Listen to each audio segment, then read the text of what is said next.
But all right, I'm ready when you are. And Awesome, man. what all yeah, yeah, give everyone a quick rundown of what we're actually doing and going over. Yeah, so I mean, there's we're probably going to talk about stuff that typically people don't want to talk about because people are afraid to talk about business and numbers and everything like that. But hopefully, this is a positive conversation. We can keep things light, Rodney. Yeah. Yeah. We'll do our best. But no, I really wanted to get into kind of the nitty-gritty details of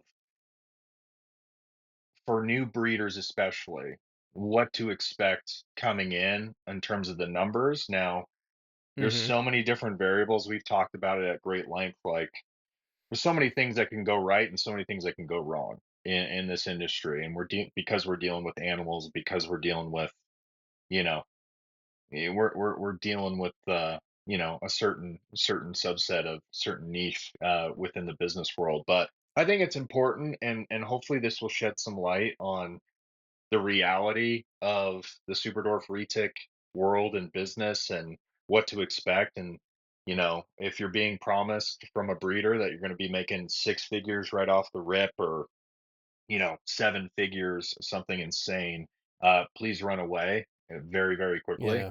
Um, and I will start us off by just saying I surveyed and I talked to, I want to say, seven or eight Superdorf retic breeders that have been in the space for longer than 5 years. Okay. Um, and I crunched all the numbers, and in terms of gross revenue on a year, like on a yearly basis, we're looking at about $54,000 a year, in terms of Hmm. gross revenue. So obviously, you have people that are making quite a bit more than that. You've got people that, just based on last year, did quite a bit less than that.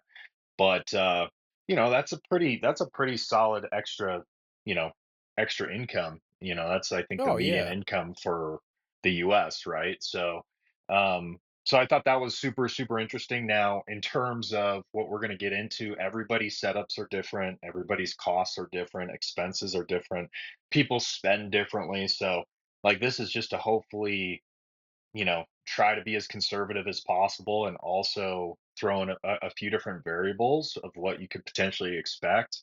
But I basically came up with like a 10-year Superdorf Retic business plan or business model that, based off of numbers, we can look at what your return on investment will be, especially if you're Mhm. looking to especially if you're looking to come into this space and really make a dent. You're going to want to buy some pretty nice stuff, right? And I think that's the expectation, is like, if you're going to come in and be a breeder, in 5, 6, 7, 8 years, you want to be breeding stuff that people want, and that's like kind of next level. And so that's kind of what I base this business model off of.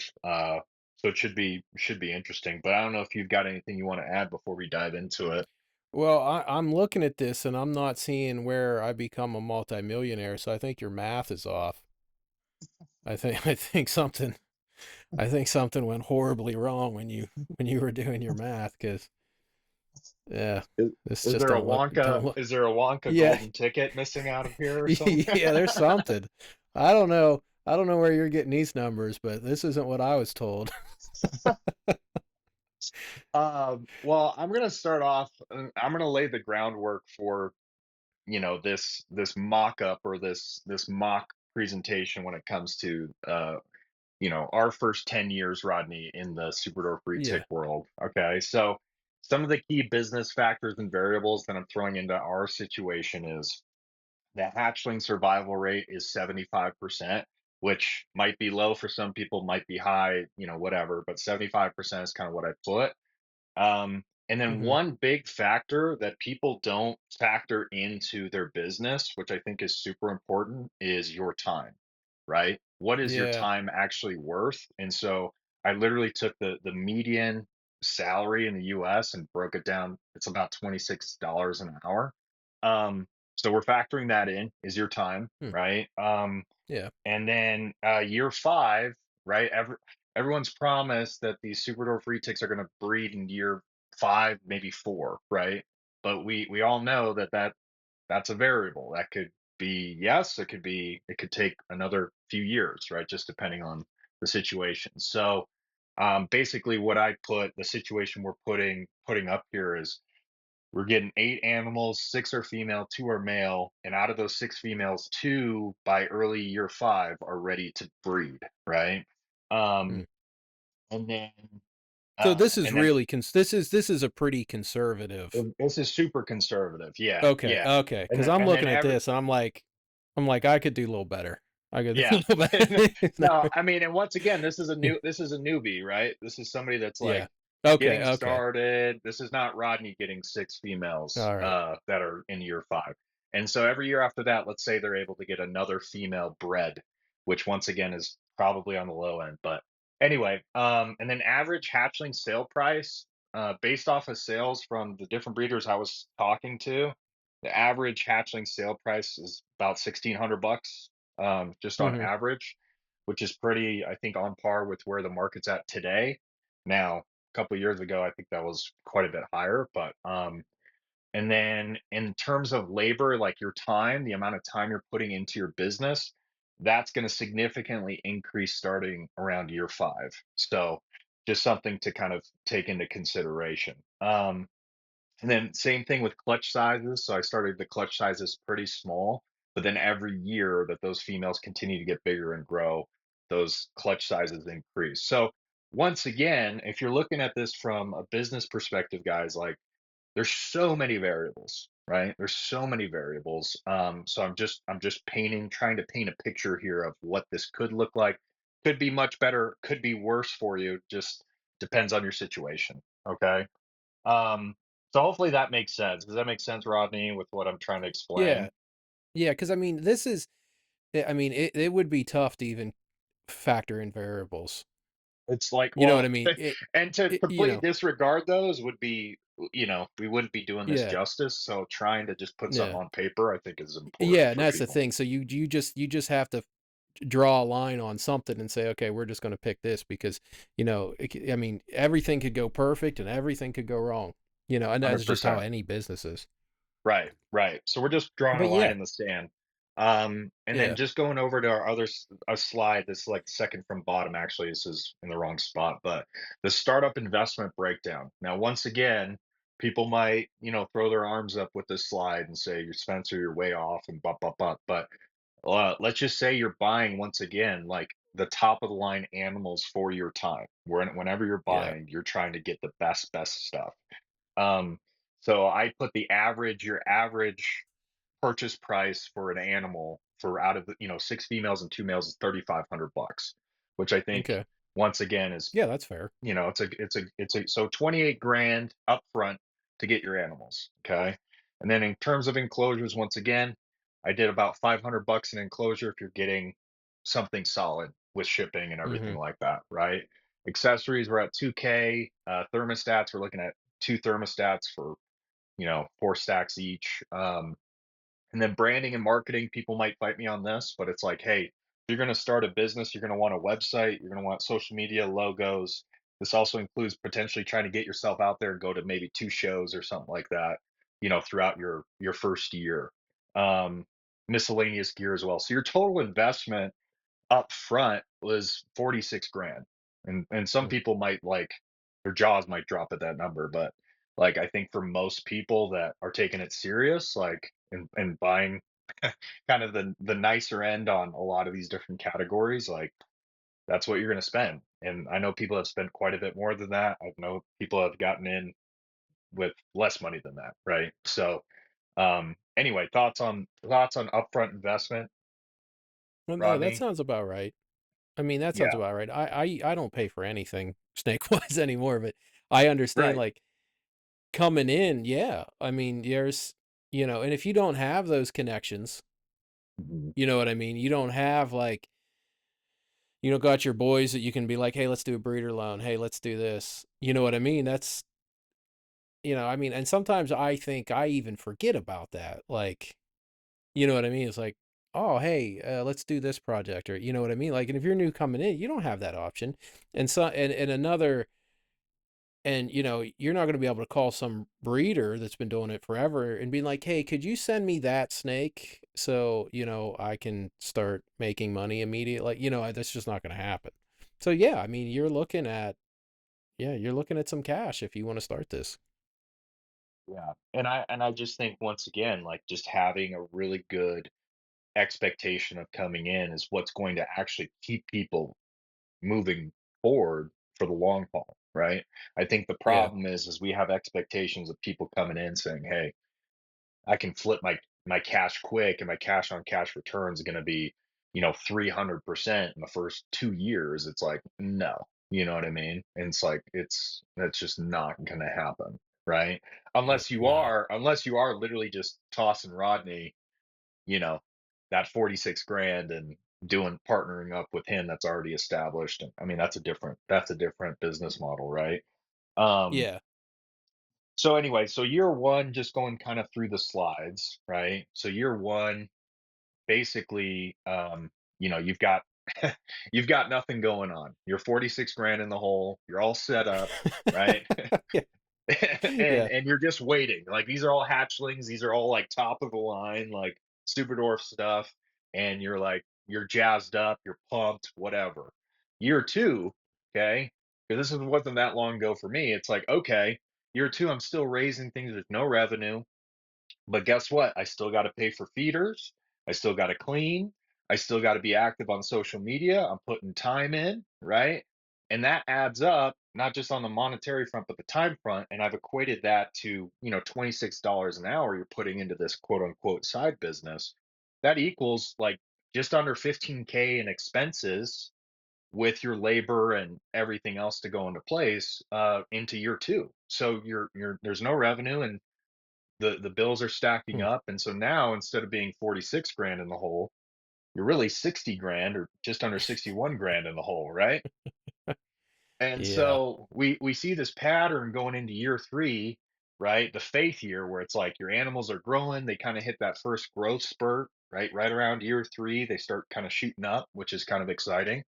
um but same story, right? We're looking at another 15 grand of expenses of just chilling and hanging out, and now we're 75K in the hole. Okay. Year four, Dude, I'm this is gonna the sell so many snakes. I'm gonna sell so many snakes because of this video. year four. Well, now we're deep in the red, right? It's like we're Yeah. tripling down, right? We're Yeah. tripling down on it. It's like no clutches, right? You hear of so and so breeding or getting their female to go in year three or year four, and you're like, you're pushing your animals, pushing your females, but guess what? Still no clutches, dog. So now we're Yeah. close to six figures in the hole, right? We're up to 90K with time and effort and being involved in the community and cleaning and feeding and all that kind of stuff, right? And so where the perfect storm kind of starts happening is in year five. We finally, we've gotten over the hump, right? These females are slowly, kind of gotten somewhere. So let's say those first two females lay, but they're small, they're small clutches, and out of that, it's your first year breeding, so you only really get 10 healthy babies out of two females for the first year, Hmm. 1,600 a pop, right? So, we're looking at, uh, but then also, right, you have incubator expenses that come into play that year. You have hatchling racks that come into play that year. So you're still putting money in before these babies even sell, which is something to think about, right? Um, Not to mention your time's probably going to increase because now you have more animals to take care of and everything like that. So yeah, you make a little bit of money, right? You have some revenue come in, but the expenses pretty much offset that. So it's kind of like a Yeah. stagnant It's year where you're like, okay, kind of cool, break even. right? You've proven the point, but we're still in debt, right? Year five. It's not like we're just crushing it. You know what I mean? Well, the other problem with year five, I'm gonna tell you right now, is you got your animals out there, and now this is first time selling, and now you gotta go up against. Yep. That's the other You know what factor. I mean? You got to go up with everybody that's, you know, that's been doing this and selling snakes for a while. So, you better have a good fucking sales pitch year five when you have them snakes to sell. You better be known. You better have a brand. And once again, that takes time, effort, and money, right? And that's what Yeah. people don't understand is like those 5 years of cultivating your animals and raising them, it's not just the raising and the cleaning and feeding. It's the other side of that. It's like, are you a trusted voice in the community at that point, right? And to get 60, you're not throwing them up on morph market auctions for $300. You know what I mean? No, Like that. That's the other thing and is you're getting full retail for them, right? dude, the thing I've been pushing lately is telling everybody to get a goddamn website. I actually started like Yeah. I have some extra time. And I said, like, listen, I'll help you build websites. You want websites? You get a hostinger. You don't want to learn how to do it? $25 an hour. You are not going to find somebody cheaper to help you build a website than me for $25 an hour. And that's just something I started offering because I have time to do it right now. And it's like, you know, for $100 a year, you can basically get a website now. And, you know, $500 basically, you can have a website that takes payment. And I tried to tell people, I'm like, listen, because I'm helping somebody right now with a website, and I said, you definitely want to have this, and on your morph market ads be like more information at www dot wherever. I was like, you want to try to isolate that potential customer and get them to your website. You want to try to put and take them out of that fucking pool of potential other products and try to really bring them into you. And I was like, that's one of the best things about a website is you bring them into your little personal online store and you get them out of that giant marketplace that is social media and or morph market, Right, right. you Well, know? and I mean, it's interesting. Granted, Bob Clark's been banned from Wharf Market, right? But that's how he's been rolling. He's had his website up Yeah. for, I mean, who knows, 50 years or whatever, you know. Yeah. A long time. Um, so anyway, I mean, once again, it's like, okay, if you're being realistic and you're buying the top of the line stuff, you're reaching out to the top breeders in the space and you're literally getting like their holdback stuff. You're investing quite a bit of money and you're like, hey, like I'm willing to invest, I'm willing to pay, whatever.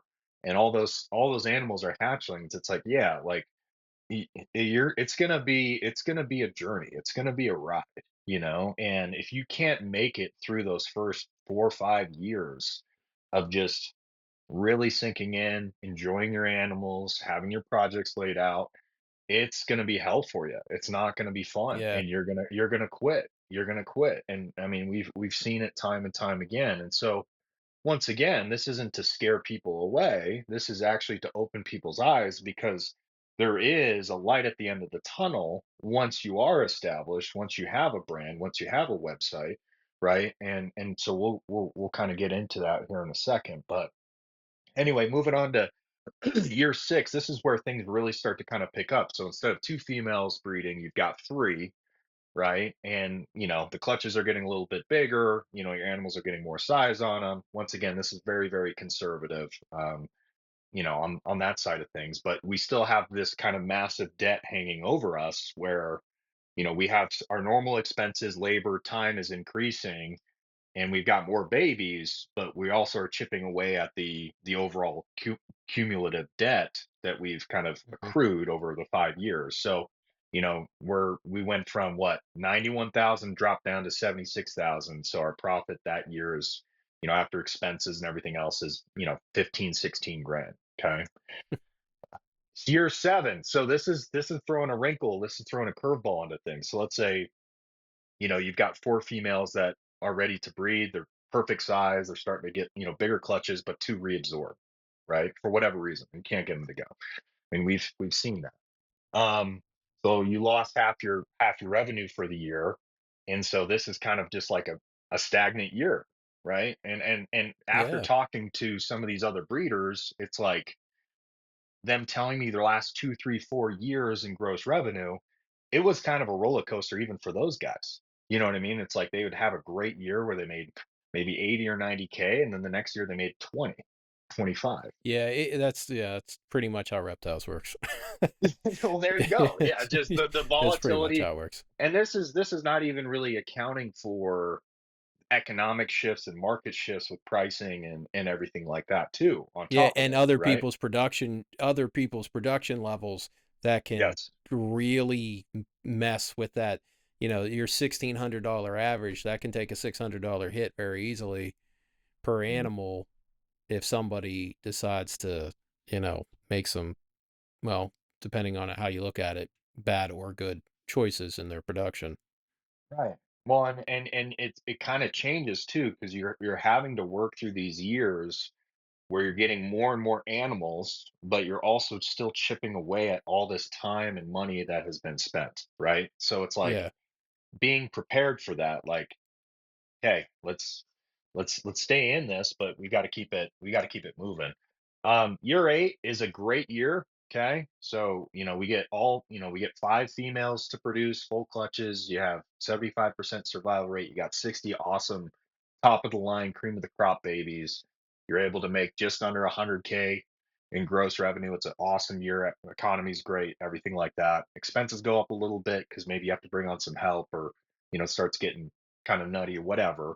So now we've pretty much gotten all the previous debt that's been hanging over us out of the way, right? So it's like, okay, everything's established. We got hatchlings, we've got our name, we've got, now we're starting to look ahead and be like, there is light at the end of the tunnel, right? Year 9's kind of the breakthrough year, right? It's like all the debt's been paid, the cash on cash return, 100% cash on cash return is back 9 years in, right? And then you Yeah, have only 9. another. Oh yeah, only 9, right? And then you have another great year. Or maybe you do start doing some partnership stuff or some breeder loans, and you're able to start putting more animals out there. There's a lot of different variables that kind of come into place, but year 9 is kind of that breakthrough year, right? And so once again, this is all very conservative. Can people have their breakthrough year in year 7? Maybe even year 6? Sure, but let's you know I think you're setting yourself up for failure if you think you're going to start making 6 figures in your first 5 years, especially if you're getting all hatchling stuff and are brand new or whatever, right? Because Yeah. it's also a lot of time in terms of answering DMs and communicating and putting stuff up on the website. And it's like there's, shipping stuff. It's like that all that stuff starts to come into play where what once was maybe a hobby or just a kind of little side business thing, it's like that it's kind of turned into a full side business where it's like you have to be more present, you have to be more involved. It starts to, but then it also starts to pay off monetarily speaking Yeah. if you're able to do the volume, right? Um, and then in year 10, I mean, this is kind of nutty. I mean, this is just kind of staying on that same trajectory, but let's say everything goes perfect. It's like you start getting into, the 130s, 120s, 130s range in terms of gross Mhm. revenue and everything like that. But once again, that's 10 years in. So it's like you got to ask yourself the question, okay, yeah, you can make 6 figures potentially if everything kind of goes your way that year. But at the same time, do you have the patience to see this thing through for the next decade?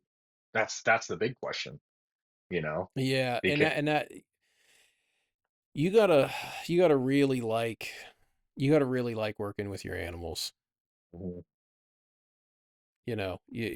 That's the big thing, um that I don't think people really take into consideration is, Mm. for me, reptiles has always been a way for me to stay busy. You know what I mean? Right. Because if I'm busy, I'm not making nearly as many bad decisions. Yeah. Yeah, I mean, that's just true because it helps me make better decisions because I'm too busy to make bad decisions. But yeah, I mean, I think if the only way you could really tweak this is because you don't want to go out and buy breeders, man. Like those people that do that, that start out with breeders. I mean, 99.9% of the time, it does not end well. You know, because a lot of times you're buying somebody's animal, they're dumping cheap, and it's a bad breeder. They've had all kinds of problems. You might be able to put in 3 years and then go get yourself some adults. You know what I mean? Because if you put in 3 years on your animals and you kind of really learn in retics, and after 3 years, you're like, you know what, I'm going to go grab a couple breeders, maybe try to get a jump start on some stuff. But other than that, I Mhm. mean, you can't. I don't know. I don't want to crush anyone's dreams either, but you're gonna, you know, you're looking at 5 years before You anything's gotta put really taken off. you gotta put the time in. I mean, Yeah, there's really no shortcuts. I mean, there's other variables too. It's like, what if you go get a different job? You have to move all your animals one year, all your yeah. Well, there, females. I there, there mean, that goes can that throw. season. It's like, good Yeah, luck. You're yeah, still, you're staying stagnant, or you're just getting deeper into the hole. And once again, from a business perspective, it's like, I do this because my kids absolutely love it. And this is kind of just a yeah. way for me to teach them about entrepreneurship and business, and they love the animals, right? They can't wait to have our first clutch and everything like that. And it's like I'm in year, 3 going on year 4, and Mm-hmm. so I'm in it, right? It's like I haven't gotten over the hump yet, right? And so just speaking from my own personal experience, I mean, I feel most people usually can't get past year 2 or 3 if they're not in it, right? It's like they Yeah, kind of come in and they get excited, and then it's the flame goes out quick, right? yeah. Usually people quit in two. Over the years, I've seen this. Usually, year 2 or 3, a bunch of Mhm. people jump out, and surprisingly, usually year 5, they get Really? right there. Yep, they get right there. I've seen a lot of people dip around year 5. But 5 years is a long time to have no progress. But it's like just Mm. stick it out one more year. You know. Right, right. But yeah, and I'm not sure how to even. I mean, you broke this down like this is a business, and you can do this as a business, but it needs to be a side project more than it needs to be a business, Yes. you know. And the idea of quitting your job, you know what I mean? Like Yeah, yeah. that's tough. That is really tough. Well, like I Um, said, I mean, the variables I threw into this, business projection plan or model, it was only a couple variables. You know what I oh mean? yeah, Out of the I don't know how many variables are out there, but it, I'm and the it's main variables we left out was animals dying. yeah, well, animals dying, You, you know, animals not being bad breeders, not reabsorbing, yeah. not being ready. I mean, there's so many things, and it's so unpredictable. And so even if you have a good year, right? Like even if you Mm. have a really good year, let's say you crush it one year, to make decisions, personal financial decisions based off that one year is just asinine because you just don't know, you know? Well, that's what's crushing the industry currently for the last year or two was everybody ramped up their collections during the COVID money. Mhm.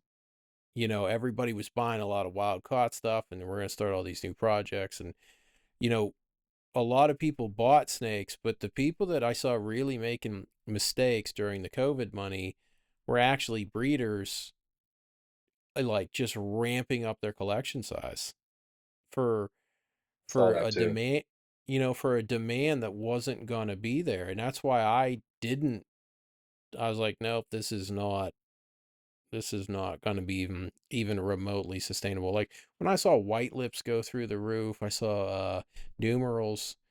I was wholesaling numerals at like $65, and then like the next year they were $1,000. I'm like, like no, they're not. Like, I was Two-year-old. like, yeah, and then like everyone's like, oh, numerals, or we're gonna get all this money. I'm like, no, no, that's all gonna crash. And white lips have come back down. Even the scrub market, it seems to be a little stagnant. It's not too bad. Venomous is actually surprisingly probably the strongest market in all of reptile somehow. Like I don't know how that happened, but it's venomous is pretty strong. Um, I don't pay attention to ball pythons, but I'm hearing it's not a good. good situation these days. No, it's definitely not. I mean, it's unfortunate, but I forget, there was a meme going around about ball pythons, the MLM ball python space, and just how wild it is.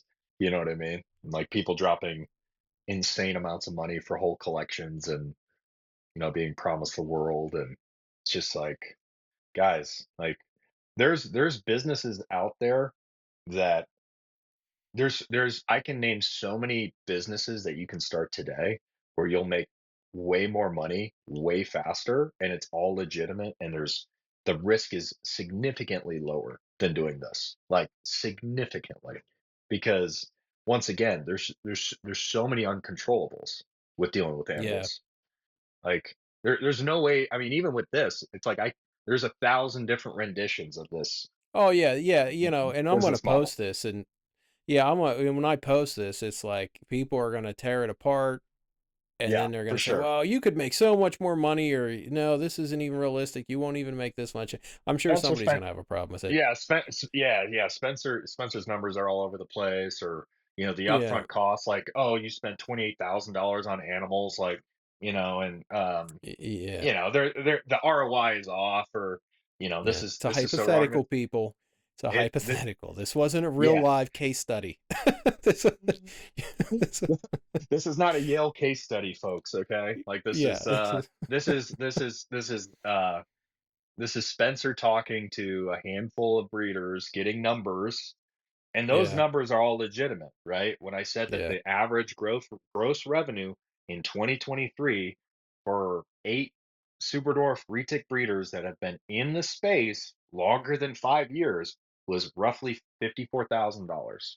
Okay, yeah. so like, do them like this lines up with that. Okay, like it does Hmm. line up with that. But once again, it's like getting over that hump of year 4, 5, 6, and hoping and praying that something catastrophic doesn't happen. I mean, we haven't even mentioned, I mean, you mentioned death, but yeah, like, not, nidovirus stuff, and, everything Yeah, else. I anything mean, there's comes in. there's so many different things. But once again, it's like, I think this is going to separate the people that are looking at this like, hey, this is actually really helpful, because now instead of 8 animals or 6 animals, I just want to get one or two for show and for personal pets. It's like, then this has done its job, right? Yeah, Because it will save you money, it will save you heartache down the road, it will save you all kinds of problems per se. And then for the people that are coming into this saying, hey, I do want to breed, and I want to, it's like, this is a hypothetically accurate, potential model, or 10-year projection that you could potentially go off of, and, you know, be in the ballpark, yeah, right? yeah. I mean, I could tell you ways to shave a few years off, but I'm not going to get you making money at year 2.5. You know what I mean? It's like I can probably get you money making money between 4 and 6, Yeah, but yeah, for that's sure. gonna involve you getting some breeders. That's gonna involve you being able to work with a breeder that's been doing this, and they're willing to help you out and Hmm. give you something or do the breeder loan. I mean, like the only way that you're going to be able to get ahead is by basically having good luck. You're going to have luck, and you're going to need somebody that's helping you. And Well, and without I'm that,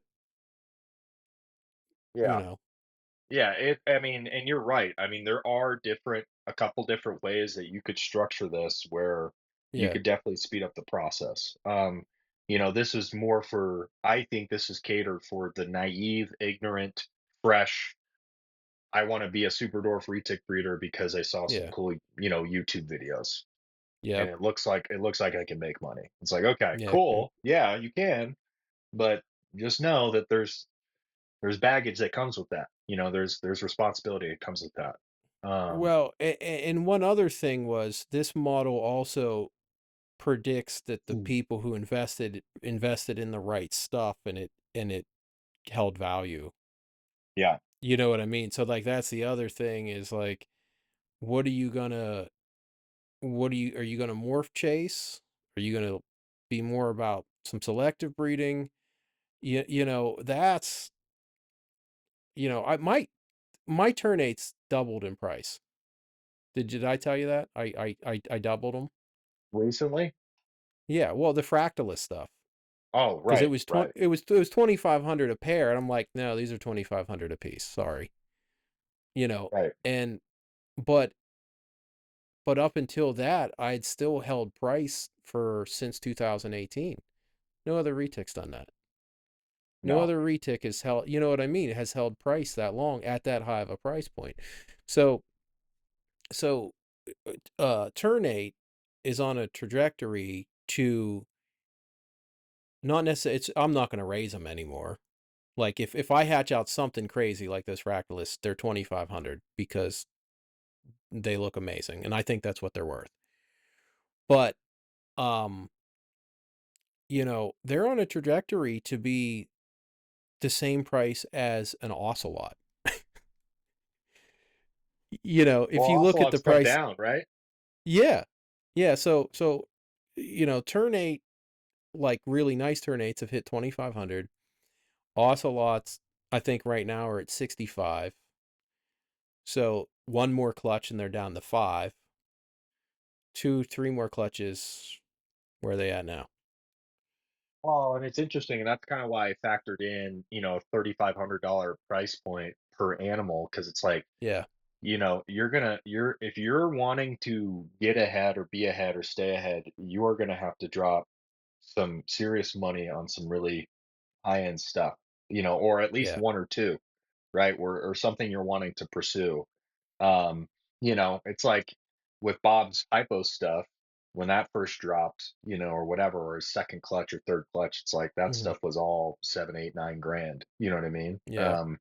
So um yeah, I mean, you have to be able to look at things, because once again, that's the other thing you have to think about. Okay, if I'm going to be in this for 10 plus years or longer, um am I going to go cheap on the front end and try to make it You work? start out. Yeah, Start you know what I start out mean? with some $500 snakes. Yeah, yeah. Am I gonna go cheap and who knows where those prices are gonna be in, Yeah. 5, 6, 7, 8 years. So it's like you kind of have to, you got to put the time in, and you also have to put the money in to, I think, set yourself up in a spot to win long term. Um, because the other thing is too, is there is kind of a little bit level of respect once people see that you've put that investment in, and you're Yeah. going after things that are gonna, maybe shake up the industry a little bit, or do something new, or do something different. I think people get excited about that.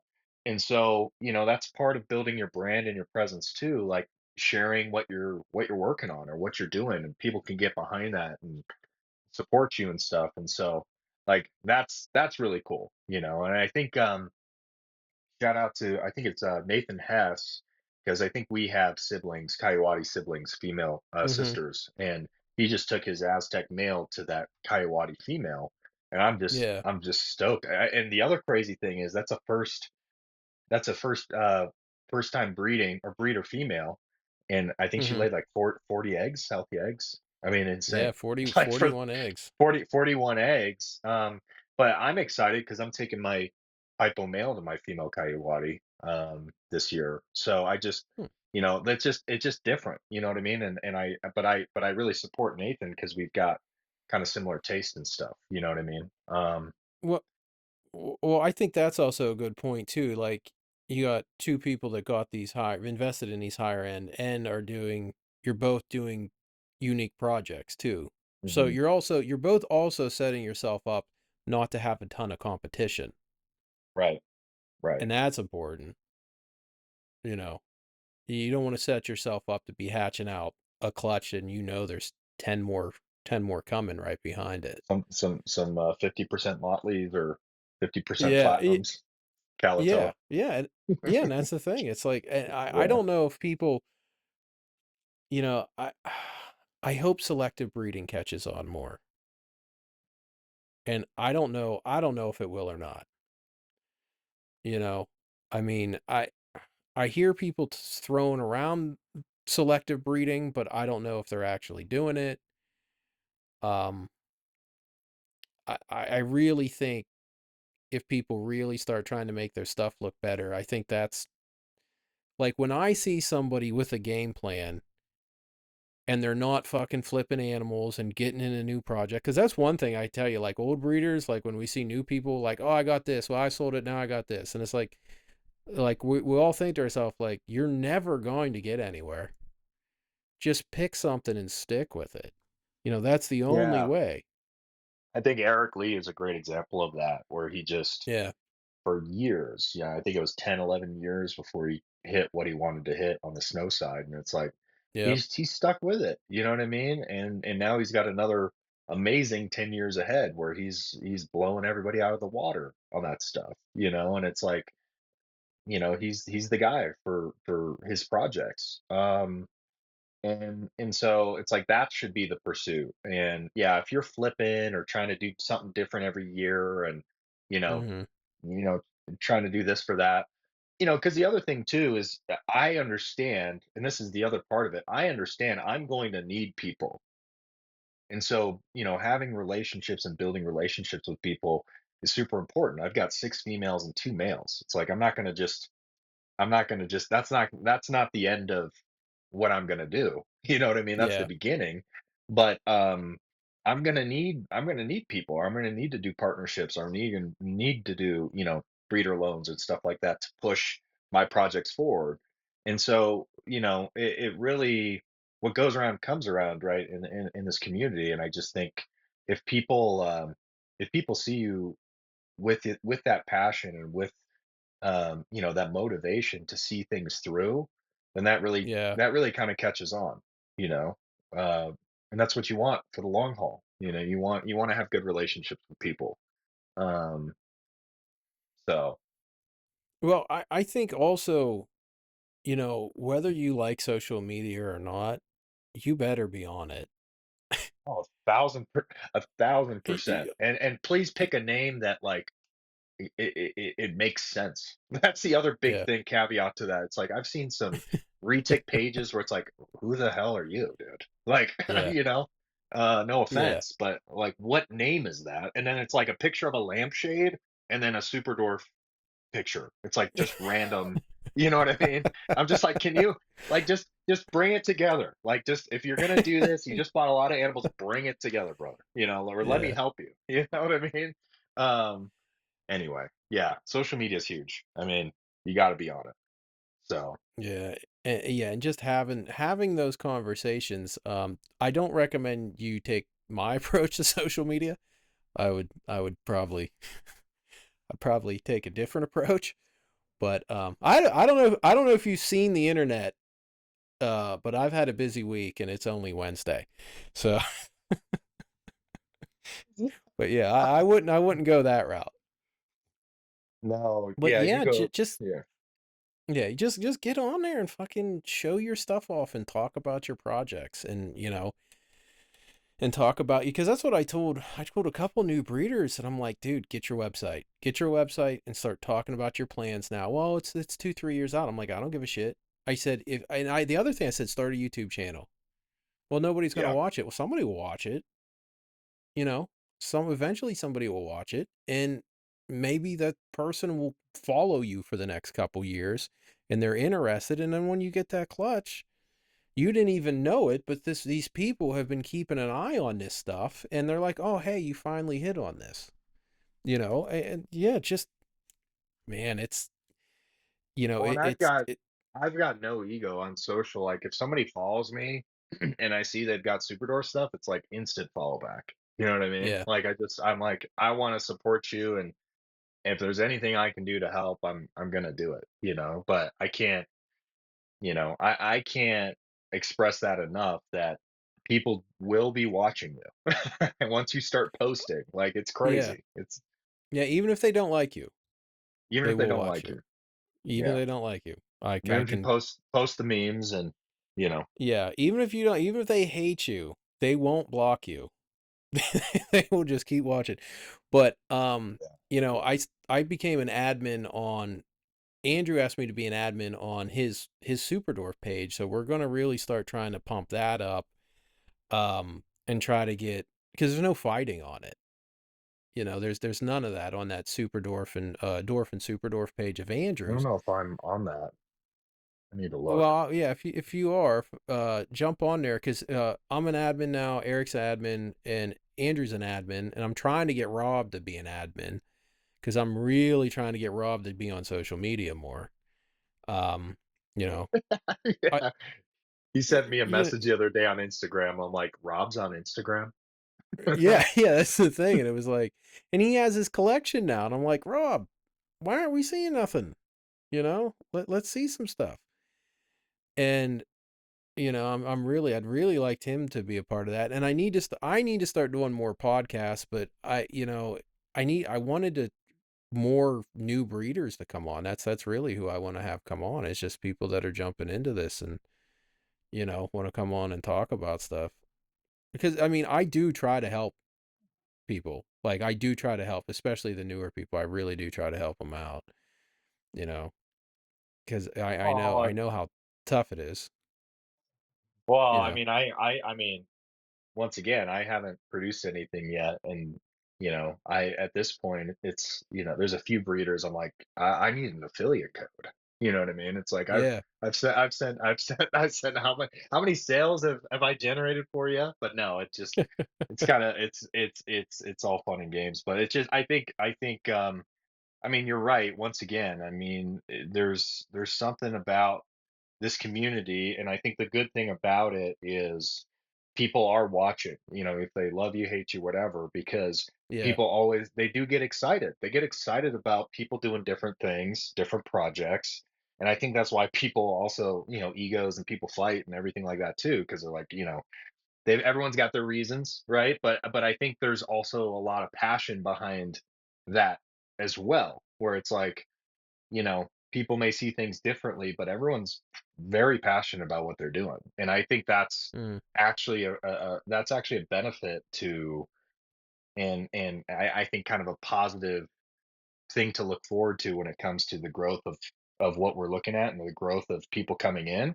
Um, People are passionate about things they want, things they like, and what they're looking for. And I think everyone's goal, I mean, mine included, is you brought up the polygenic stuff, and it's like we just want to make the best looking, coolest looking stuff and try different things.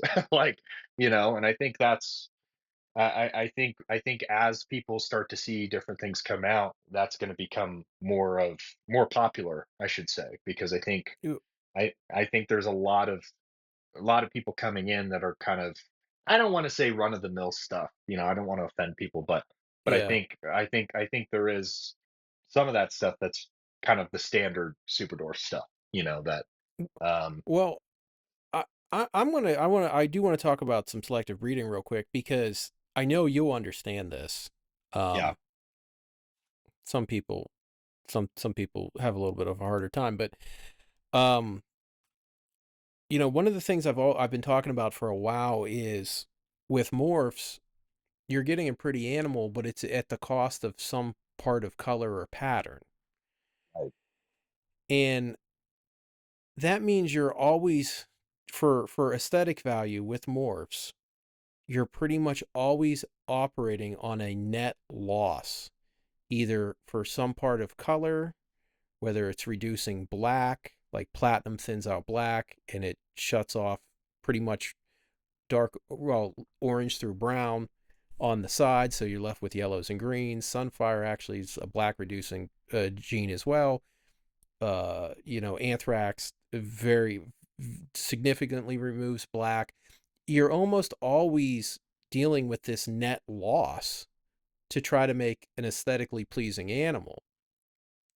And when you try to, and that's why that gene stacking always ends up at the same place with this brown snake, or if it's albino yellow/orange snake, because it's a every layer is another loss. And the one thing that I'm really excited about with what I'm seeing in my collection with selective breeding, and it's the first time I've seen this breeding. Well, I've been seeing it, but it's the first time I can like really nail it down. Is polygenic breeding is a net gain. I'm adding I'm making a Right. better snake by adding black, by adding color. And that might just seem like, oh, fuck you, Rodney. Like, who cares? No, like, that's a much bigger deal than a lot of people are going to understand, because we've been operating on making nice snakes through net losses. And I'm to the point now that I'm able to reproduce traits that are a net gain. Right. I, I, I was like, that might not sound like a big deal to some people, but I know what that means in my collection. That means I am able to add shit to make it look better. I no longer have to rely on taking stuff away. And that also gives me an opportunity to be able, I can, when you are having a net gain, that means it's offsetting your net losses. So when you're adding in these morphs, they're not able to take away as much color, as much pattern, and that means that, oh, that doesn't mean, that means I'm getting nicer normals, I'm getting nicer morphs, but that also allows me to get nicer morph combos. I'm losing less on a morph combo and getting a higher contrast animal. Some people might think that's not a big deal. I personally think, now that I'm able to operate with some net gains for color and pattern, I think that's a big deal. Well, I think you're right on track, and it's interesting because when you're this is another variable to what we've been talking Mm-hmm. about, but you really have to kind of have a creative eye because Yeah. you're wanting to purchase the right ingredients, not as a breeder, right? Not for yourself, like, hey, I've got these really awesome looking animals, but you want to be able to make the coolest looking stuff out there. Because once again, it's like if you want to stand out and you want to get, top tier pricing or have a consistent pricing, and be able to really build out your business, it's it comes down to the quality of the product, right? And that's Yeah. what people I think don't understand too. They're like, well, I'll just take, you know, this multi-gene morph combo to, a Calatoa, Yeah. and I'm going to make these morphs. And okay, cool. That the snake's probably going to stay small if the percentage is high, whatever. But in terms of the actual color and the actual pattern and some of those different things, I mean, I even know, and that's a big reason why, I see a pretty stark difference between, the Kalatoa stuff and even my Kayawati stuff. You know what I mean? Yeah. There's just a different level of richness with the color and the black contrast on the pattern, the back pattern. And so I'm excited to kind of work that to my stuff, just to mix it Mm-hmm. up and just to see what it produces, if there's anything wacky that comes from it. And I'm so anyway, so I think once again you kind of have to be a creative director if you're going to be a breeder, right? Because you can't just throw snakes together and be like, I'm going to make all this money and my brand's going to be awesome and all these different things. It's like you really have to not just look at what you're buying, but the quality of what you're buying. Because I even know with like my high percentage, 93%, visual anery female, I picked her out of the clutch because she had the most black out of Yeah. 20 snakes. So it's like I wanted that black, that deep black. So you know um that's once again, that's what's going to separate the average Joe or sub-average Joe to people that are going to be here for a long time, not just because they've got great stuff, but they're also able to sustain their business and be able to continue to grow and make some really amazing things that shake up the market. Yeah. So, Well, I'm getting ready to put together a video on some, yeah. it's a really little clutch. It was 75% turn 8 Motleys. And I'm getting ready to put together that video, and the point of the video isn't even the Motleys, because whenever you do a Motley, you end up with byproduct when you're doing a lot of these morph breedings. You end up with a lot of normals, and the normals from that breeding were so nice it was ridiculous. They're just I actually just posted one today. It was a female, but she sold immediately. And one of the byproducts of selective breeding is that the byproduct of your morph breedings are now these amazing looking animals that are worth something and people actually want to buy. You're not just making monitor food anymore. You're making, 350, 450, 550 is what you can get because these animals look so nice. And I could have got more money for that female, and I just posted her today on Instagram. I could have got I probably could get $500 for her, but like this dude liked her and he's like, "Man, I really like the look of this snake, blah blah blah. We would take 350." And I was like, "Yeah, sure." I mean, she was a byproduct of what I was trying to make. So yes, I will take $350 on this byproduct that I wasn't trying to produce.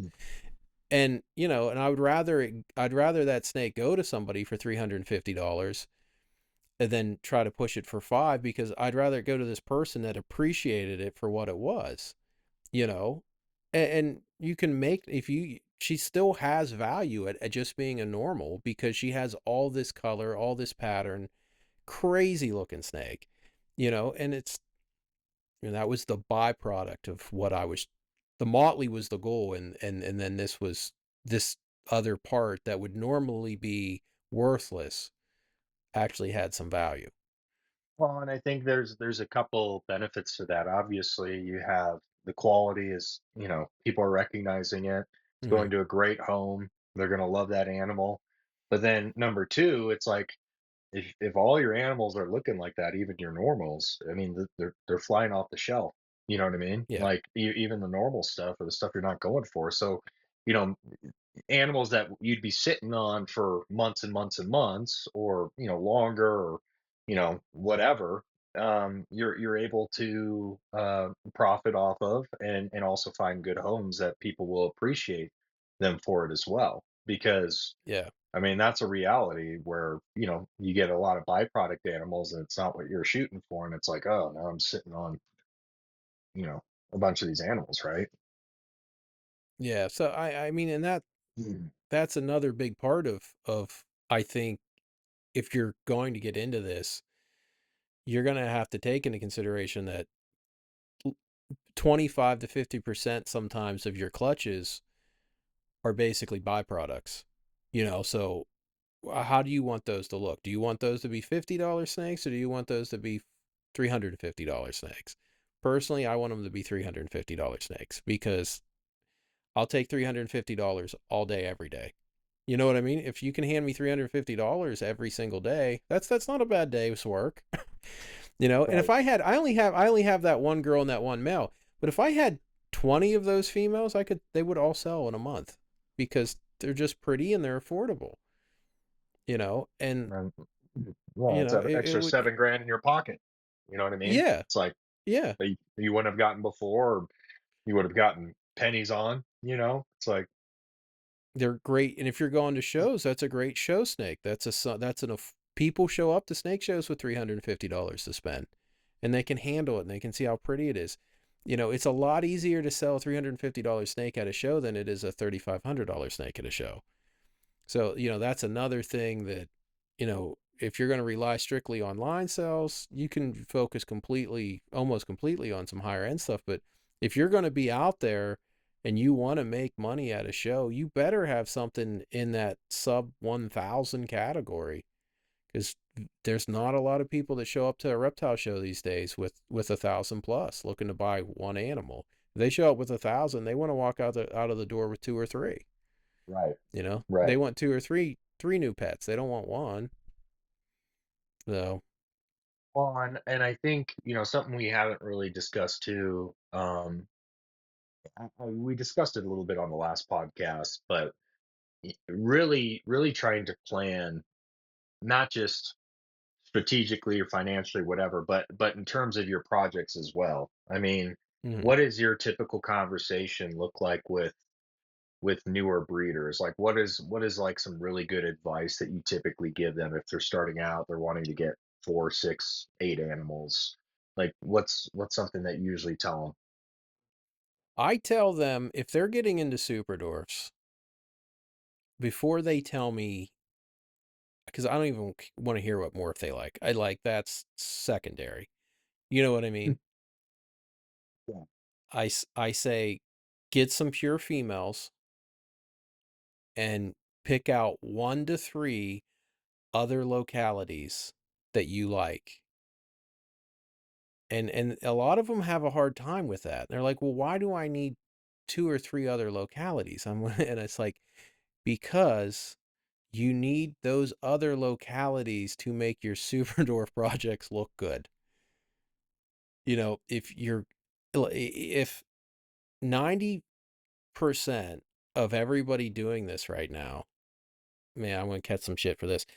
90% of some people do, I'd say 90% probably plus of people doing this right now are not taking the time to add any true selective breeding via locality traits outside of Superdorf.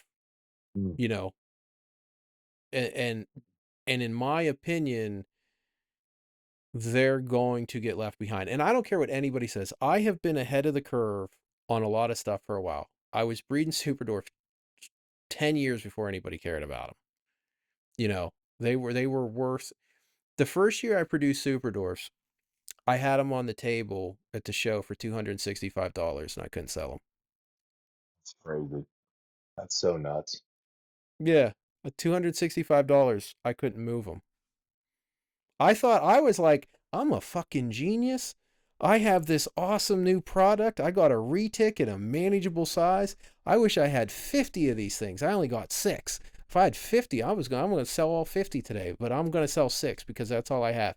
Everyone's like, no thanks. And like $265, man. I couldn't get $265 the first year I produced them. And and then, come 2013, I got the first Turnate in, and I was like, these super dwarfs need to go. I want to work on Moving this on. now. Yep, moving on. And but no, I mean that's honestly the advice I give them is get your handful of pure super dwarfs and then pick out at least I tell people 3 localities. You know, 3 at least 2. And I don't care what they are. They don't have to be my favorites.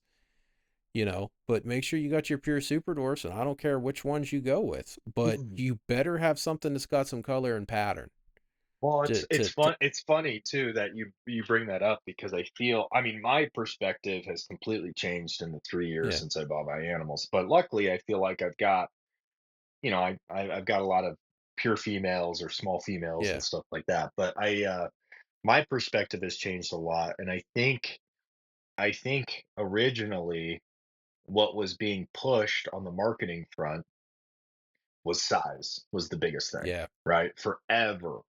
So I know even when I bought mine, it was like, I was indoctrinated with that for 2, 3 years of, YouTube stuff or whatever. And it's like size, small, small, small, right? And so I was like trying to get the smallest high percentage, females, which was good on one side, but then on the other side, when it comes to, the polygenic stuff or the color and all that kind of stuff, that was kind of left in the dust, I feel like. And yeah, I still feel like people have that mentality and mindset a little bit where they're just like, oh, I'm just going trying to make the smallest stuff possible. And it's like people have been arguing about sizes, like, and will continue to argue about that stuff yeah. forever.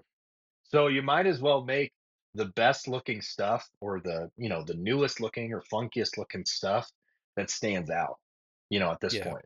That's how I see it. You know what I mean? Because it's like, and to your point, I know we've talked about this before. You talked about with Rob and Eric, I think, but a lot of these mainland stuff, and who knows what else is going to show up in the country or what else is going to yeah, pop up, right? But it's like you want to have kind of that dwarf locality stuff because if you do get a mainland male or something, and you do want to shrink it down, the best way to kind of go about that, right, is not going from a freaking mainland to a Karampa female that's, yeah, whatever size of a pencil. It's like, no, you kind of want to move down. So getting some really, you know, high class dwarf stuff, locality stuff is going to just make your stuff look better, but also going to probably give you the best chance of success for breeding long term, right? Down to super dwarf stuff, oh you yeah. know. And a lot of mainland stuff that comes in, um, they're typically your real standard wild type look. I mean, they're a morph, but the polygenic traits they're carrying is that real standard Malaysian, Sumatran, Javan pattern and color. So you're not getting, you're not going to get Solayer traits Right. out of your new morph because it didn't come from Solayer. You're going to get Sumatran traits, which pretty much, unless you get some crazy Sumatran, looks like every normal getting produced right now in mainland production. So you're not getting, so that's why when I started to do the locality morph crosses with the main stuff I'm doing now, the whole point was to make stuff for super dwarf breeders. And I was like, it might not realize they need them yet, but give everybody a couple years. They're gonna realize that like I better do something. Well, I think You know? once these visual projects come to life, like the Ocelot Ternate stuff and some of the stuff that you're working on, once that stuff starts hitting, Yeah. because I've kind of caught the bug where it's like, I've seen some of your what was it? Some of your marble sunfire, um, some of your other codon stuff, I think too. Yeah. And it just looks funky. Like it looks wacky, in a good Yeah. way though. It's like it's just completely different. And that's what stood out to me. I'm like, or the tiger stuff. I think you had some tiger stuff maybe too. Forget. Yeah. But yeah, it's like anything that stands out or pops more or looks better or whatever. That's what people's eyes are going to be drawn to. It's like if you put a washed out platinum over here versus a ternate platinum that has a wacky color and the yellow pops and everything else, it's like that's night and day, you know. Oh yeah.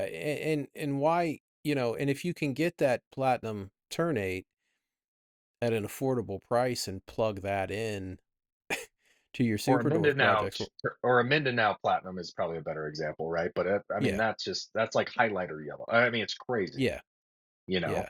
Yeah, and that's such a cheap, affordable way to increase the value of your animals. You know what I mean? Right. To think for $500 to $1,000, you can get an animal that's going to significantly increase the aesthetic value of your production. I mean, you can't do that with a morph. You can't go out and get a fucking you can't go out and spend $500 to $1,000 on some morph and it's going to just massively increase something. There's very few cases where you could do that because it's not bringing anything to the table besides the morph itself. It doesn't have the color or pattern to actually enhance. What did I posted something the other day and I don't think anybody got it. And I said, you need to understand you can't use a morph to make it look better. Like you can't use a morph to make the morph itself look better. Like the Right. morph, Yeah, the you know morph what I is mean? the Like morph. Yeah. Yeah. it does a function. The morph has a function and it has a genetic function and that genetic function only does what it does. It's everything else that's involved is determining that what phenotype look you actually get. It's everything else involved. The morph cannot be used to make itself look better. You have to use everything else. Like I'm working on this article. I posted a thing in Retic Alliance. I think it was the same day I got banned. I said, "Hey, I said, what do you guys want? I'm working on my website." And somebody said, "Could you add something on like selective breeding?" I was like, all right, yeah. And I had some extra time, and I started working on this selective breeding write up. I'm 6 hours into it because I've never actually written down all that stuff. I've never written it down. It's just all in my head floating around. So the other day I put 4 hours in, and then I just put 2 more hours in before this. Just just writing it down. Just while I'm typing it out. And, and it's going to be, I thought I'd be able to get it done quicker, but, the more I started typing and the more I was like, fuck, I was like, you know, I have, there's a section that's, there's one section is just on back pattern. It's the 7 aspects of back pattern that you need to take into consideration. Like, and when I didn't even realize there were 7 aspects of back pattern until I sat down and started typing. I was like, all right, well, what do I look at when I'm looking at back pattern? And it was 7 different things. I'm like, holy shit. Like, I didn't even realize like some of these things that I was looking for. But when I started kind of like counting it out and doing the numbers, there's 7 different parts of back pattern I look at before I do a breeding. That's a lot, you know? But once you start to see it, and once you start to look for that stuff, it becomes very obvious. So I have to put all this stuff, type it all out, go back through it, and I have to add pictures to it. I'm gonna everything I talk about is gonna have a picture for an example of pattern or whatever it is, or color, or any of that. So I'm gonna be explaining what I'm doing, and I'm gonna show a picture of each example of this different parts of pattern, these different parts of color. I'm hoping, because it's gonna take me probably at least another 6 more hours to get this done. I'm hoping it helps people, and I'm hoping people, I don't, they don't need to appreciate it, but I hope they utilize it. I'll say that. Well, and my question to you, Rodney, because I was thinking about this as you were talking, is just, you're putting this all together, but obviously you know, this is not common knowledge at the moment, in No, this will terms be the of first time anything like this is put out on retic breeding. right. But my question to you is why are you doing it? Why are you sharing it? I mean, you said to help people, but ultimately, like, why are you doing it? Well, I've always, I'll tell you what, one reason I help everybody, there's a good reason, and then there's the bad reason. The good reason is I met a guy when I was young that had reptiles, and I had reptiles, and his name's Brad McCarthy. I met him when I was real little, and he always took the time to answer all these questions for me. Like when I met him when I was like 8 years old, and I've just always felt, because he always took this time to help me, that I had to give that back. And that's the actual reason that I put out everything I put out for free. And to be honest, I probably put out more information on retics. Anything I learn about retics, I put it out there, and I just for free, than probably any other breeder in the country. And the horrible part of me that's kind of awful, the reason that part of me puts out this information for free is because I want to watch all the new people crush all these old breeders that I can't stand. So there's like this nice reason I do it, and then there's like this shitty reason I do it. And because I because I know the people that don't like me won't listen to me. So I give it to the new people. And be like, "Here you go." And then I just sit back and laugh.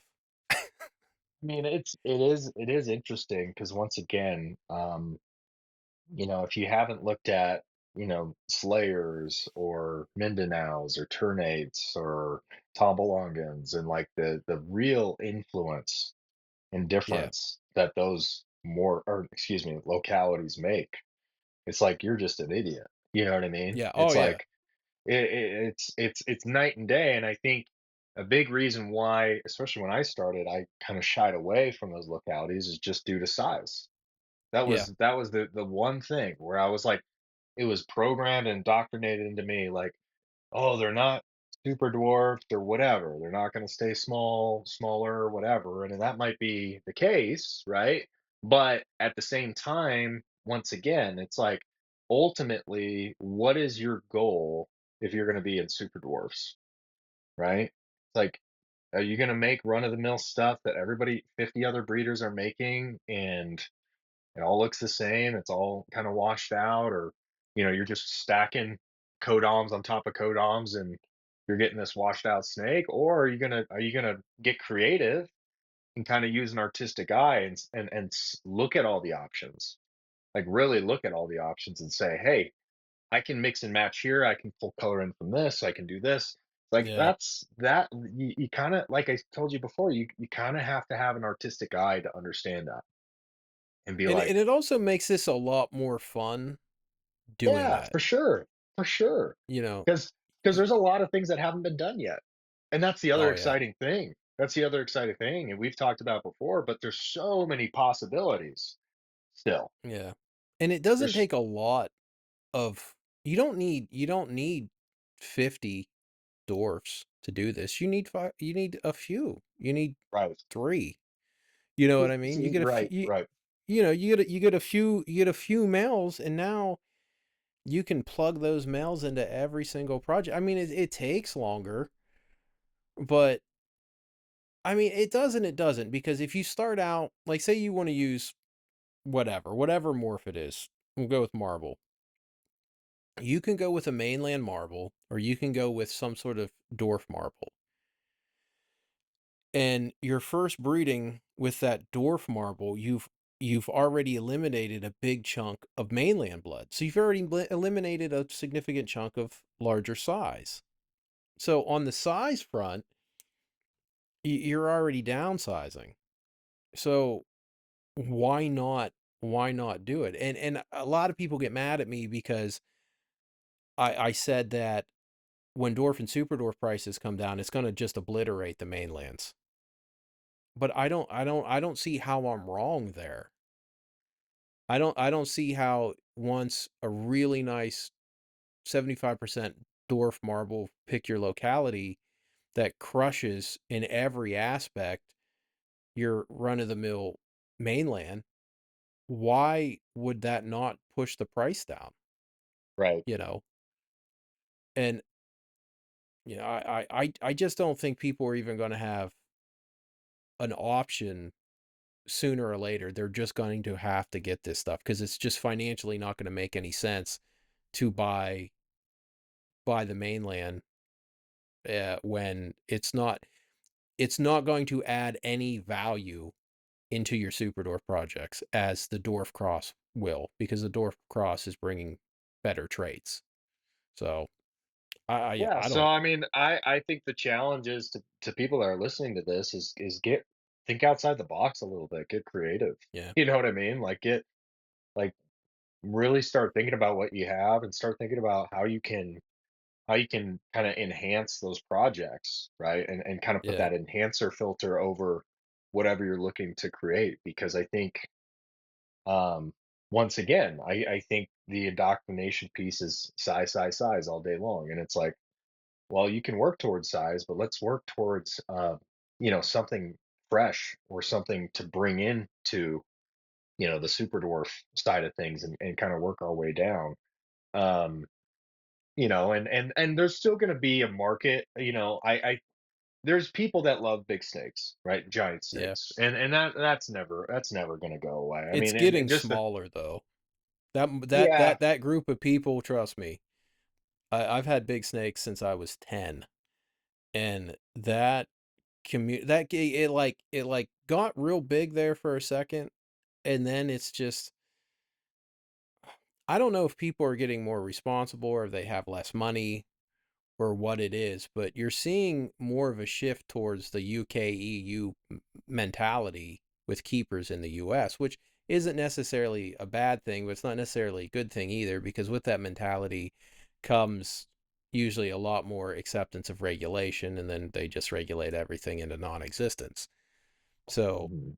there's that issue too. But I mean, there's always going to be the people that want the big snakes, but I just think once dwarf crosses start to hit that 500 to 1500 price, which they're really starting to hit, I mean, I can't. If you can get a really nice 75% dwarf tiger, whatever, for 500 bucks, why are you buying a mainland tiger for ever? Like, you know what I mean? Unless you only have $100 and it's $100. That's, and that's somebody who shouldn't be buying that snake anyways. Right. Right. Yeah, I mean, it's interesting because, for me personally, I mean, I'm a bigger guy anyway, but I Yeah. handled, or I was at Retic Fest. I was around Rob quite a bit with his giant platinum female, and I was like, this is not fun for me, and that's just my personal take on it. But it's like I can't imagine housing multiple big snakes. Well, It's a lot. her mom was over 18 feet. Right. Like her Giant. mom was a big snake. Yeah, and her mom was actually the female purple that produced most of the really dark purples that I used to make. And I mean that was just a big ass line of snakes. That Huge. bloodline was just Yeah. gigantic, and it's cool at first.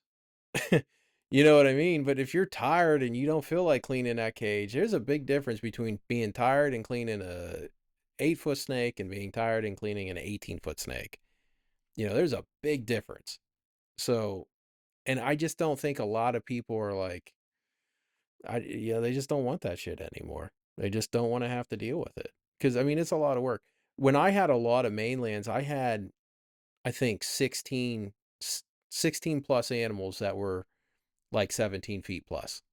Mhm. It wasn't fun. It wasn't enjoyable, at It's a all. lot of work. It's a lot of Yeah. work. Yeah, dude. Like you're hurting you like ask Eric. Like It was he had fast. that big yeah. Man, I had this giant tiger. Uh it was one of the first like het uh tiger het purples. Wilbanks made it back in like 2002 or something. And they were like $2,500 or something back then. And I'd bought her off a buddy, and dude, that snake was 19 feet, and she was a runner. She was 19 foot, and she was a runner. Just this, and like Rose. always, yep, yep, just always running from me, and yeah, I was always bent over, and I was always hurting my lower back, trying to like just wrangle the snake up all the time. And it's like, no, I'm good on that stuff. Yeah. Yeah. No, I mean, and once again, I think, um, I do really want to see new people coming in to just shake things up and just Yeah, do different stuff. Like that's my biggest thing. And there's breeders that we know that are invested in some really cool projects, but even some of these newer people, I'm like, please, for the love of everything holy, like just look at all your options. You know what I mean? And look yeah, at what you could potentially do with localities, with morphs, with bringing color in. And once again, it's like size should not be the number one factor right off the rip every single time. I'm not saying you can't no. go get some pure super or females or something, but I'm just saying, like, for your foundation, look at look at your options, right? Because there's a lot of different cool things you can do. And Well, the important thing is there's a good chance you're being lied to about the size stuff to begin with. I think Eric posted something today about, like, Yeah. not one person has ever told the truth about their size or something, their sizes of their animals, like, because they keep growing, and it's like you were not Yeah. that deep into it, either. So No, yeah, no, and that's the thing. It's like if you can actually keep your snake alive long enough, it will continue to grow. Like, yeah, right, just, right. breeders that breed their snakes into the ground by 7 or 6 and they die. Well, they had another, 10, 15 years to go. Gosh, Maybe they would have got a little bit bigger, and but that's the thing though. Like, I won't lie to people about size. I just don't have it in me to do it. well, I had And as somebody soon, reaching out to me too on Instagram. It's like, how big are your 50% mainland, 50% Coyote stuff gonna get? I was like, how the hell am I supposed to know, dude? You know what I yeah, mean? Like, bigger than a Karampa, like, yeah, yeah, larger than a corn snake. Larger. Definitely be bigger than a corn snake. We don't have those corn snake bloodlines. Sorry, you know. Well, maybe with AI or technology or something, we'll be Mm. able to get that corn snake size every single time. Get that Yeah, dialed in. you know, and I've noticed Eric, dude. Eric's been speaking up a little bit more the last few months about stuff, and I think everybody's getting frustrated because that size indoctrination is still getting pushed on Oh every yeah, new on every new group that's coming through the door. And it's like, and I have to, and I just answer about my snakes at this point. You know what I mean? As they're like, how big are your snakes gonna get? And if they tell me they want something that's, I don't want anything over 8 feet, I'm like, then don't get a retic. yeah. Don't get a Get retic. get a Chinese rat snake or something Get or whatever. get a species that doesn't get over 8 feet. You know, well, what else are you gonna tell them? Like, because a lot of people like this way a lot of my stuff looks, but well, will it stay small? Will it stay small? I'm like, well, I don't know. What do you consider small? It won't get 20 feet. I can promise you that. But it's like, well, will it get over 10? I don't know. Maybe, probably. If you feed the shit out of it, yeah. You Yeah. know, but the shitty thing is, I don't get to sell because of that. And then they go to somebody else and be like, nope, nope, 7.5 max. And then they get to sell. They just they cap out at 7.5. There's a Yeah, they're like, rule. no. There's Oh, you don't. Well, you don't want it to get 8. Well, you're in luck. These ones get these ones get 7 feet 9 inches. You know. well, well, one thing I wanted to bring up too, because it's funny, like with the document I put together with the numbers and stuff. It's like Yeah, you show that to like a venture capital group or for a private equity group, they they're would they're laugh at wanting to you. make, yeah, they just laugh me out of the room. You know what I mean? They're like, wait, what? You're in the whole year five, six, seven? You're Yeah, not breaking till eight? Like, forget about yeah, it. They're in the 5 year flip game. You know what I mean? It's like we want to y- flip this thing, 5x it, 5 years. But no, I mean we need some of that though. That's what I was telling you before. I was like, we need some private equity, some VC groups to get yep, into the to get into some of these projects. yeah. Long term buy and hold. You Did know. you look into any of the importation stuff I was trying to talk you into? Well, yeah. I mean, I think I think it's interesting.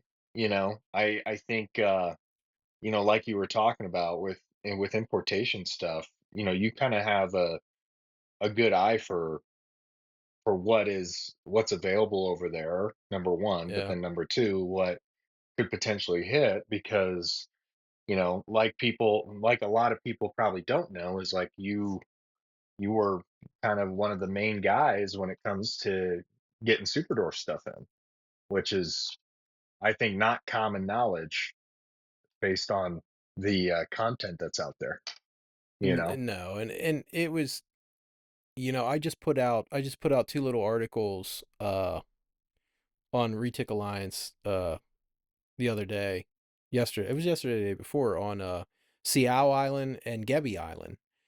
And I was like, man, it would have been so great to be able to get these in, but it's like we can still get the other reptiles in from those islands.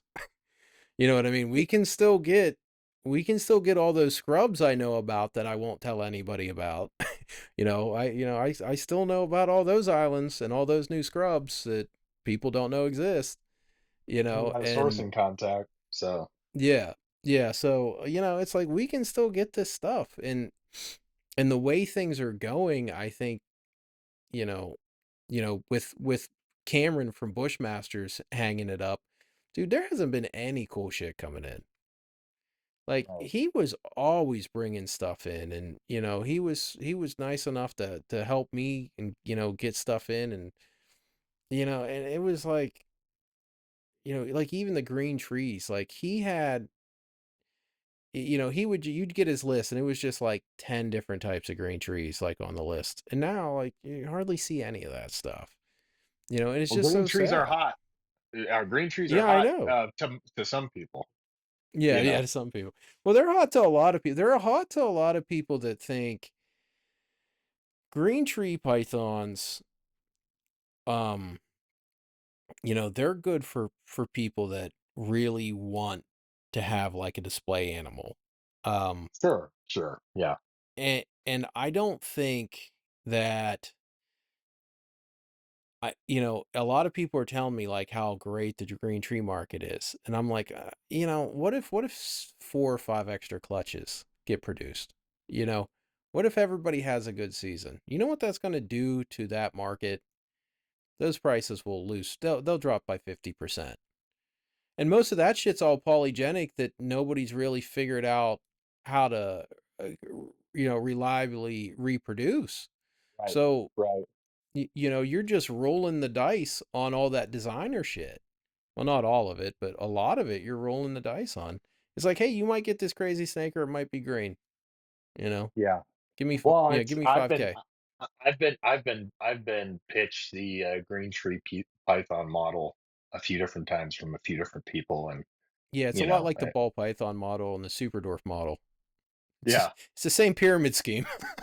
It's the exact same pyramid scheme. Except instead of longer cages, they're all just cubes You, with a branch. you, You know, it's like yeah, yeah. You stack need a them, lot more sticks. Yeah, you need sticks. focus You cubes. don't. Yeah, Yeah, yeah.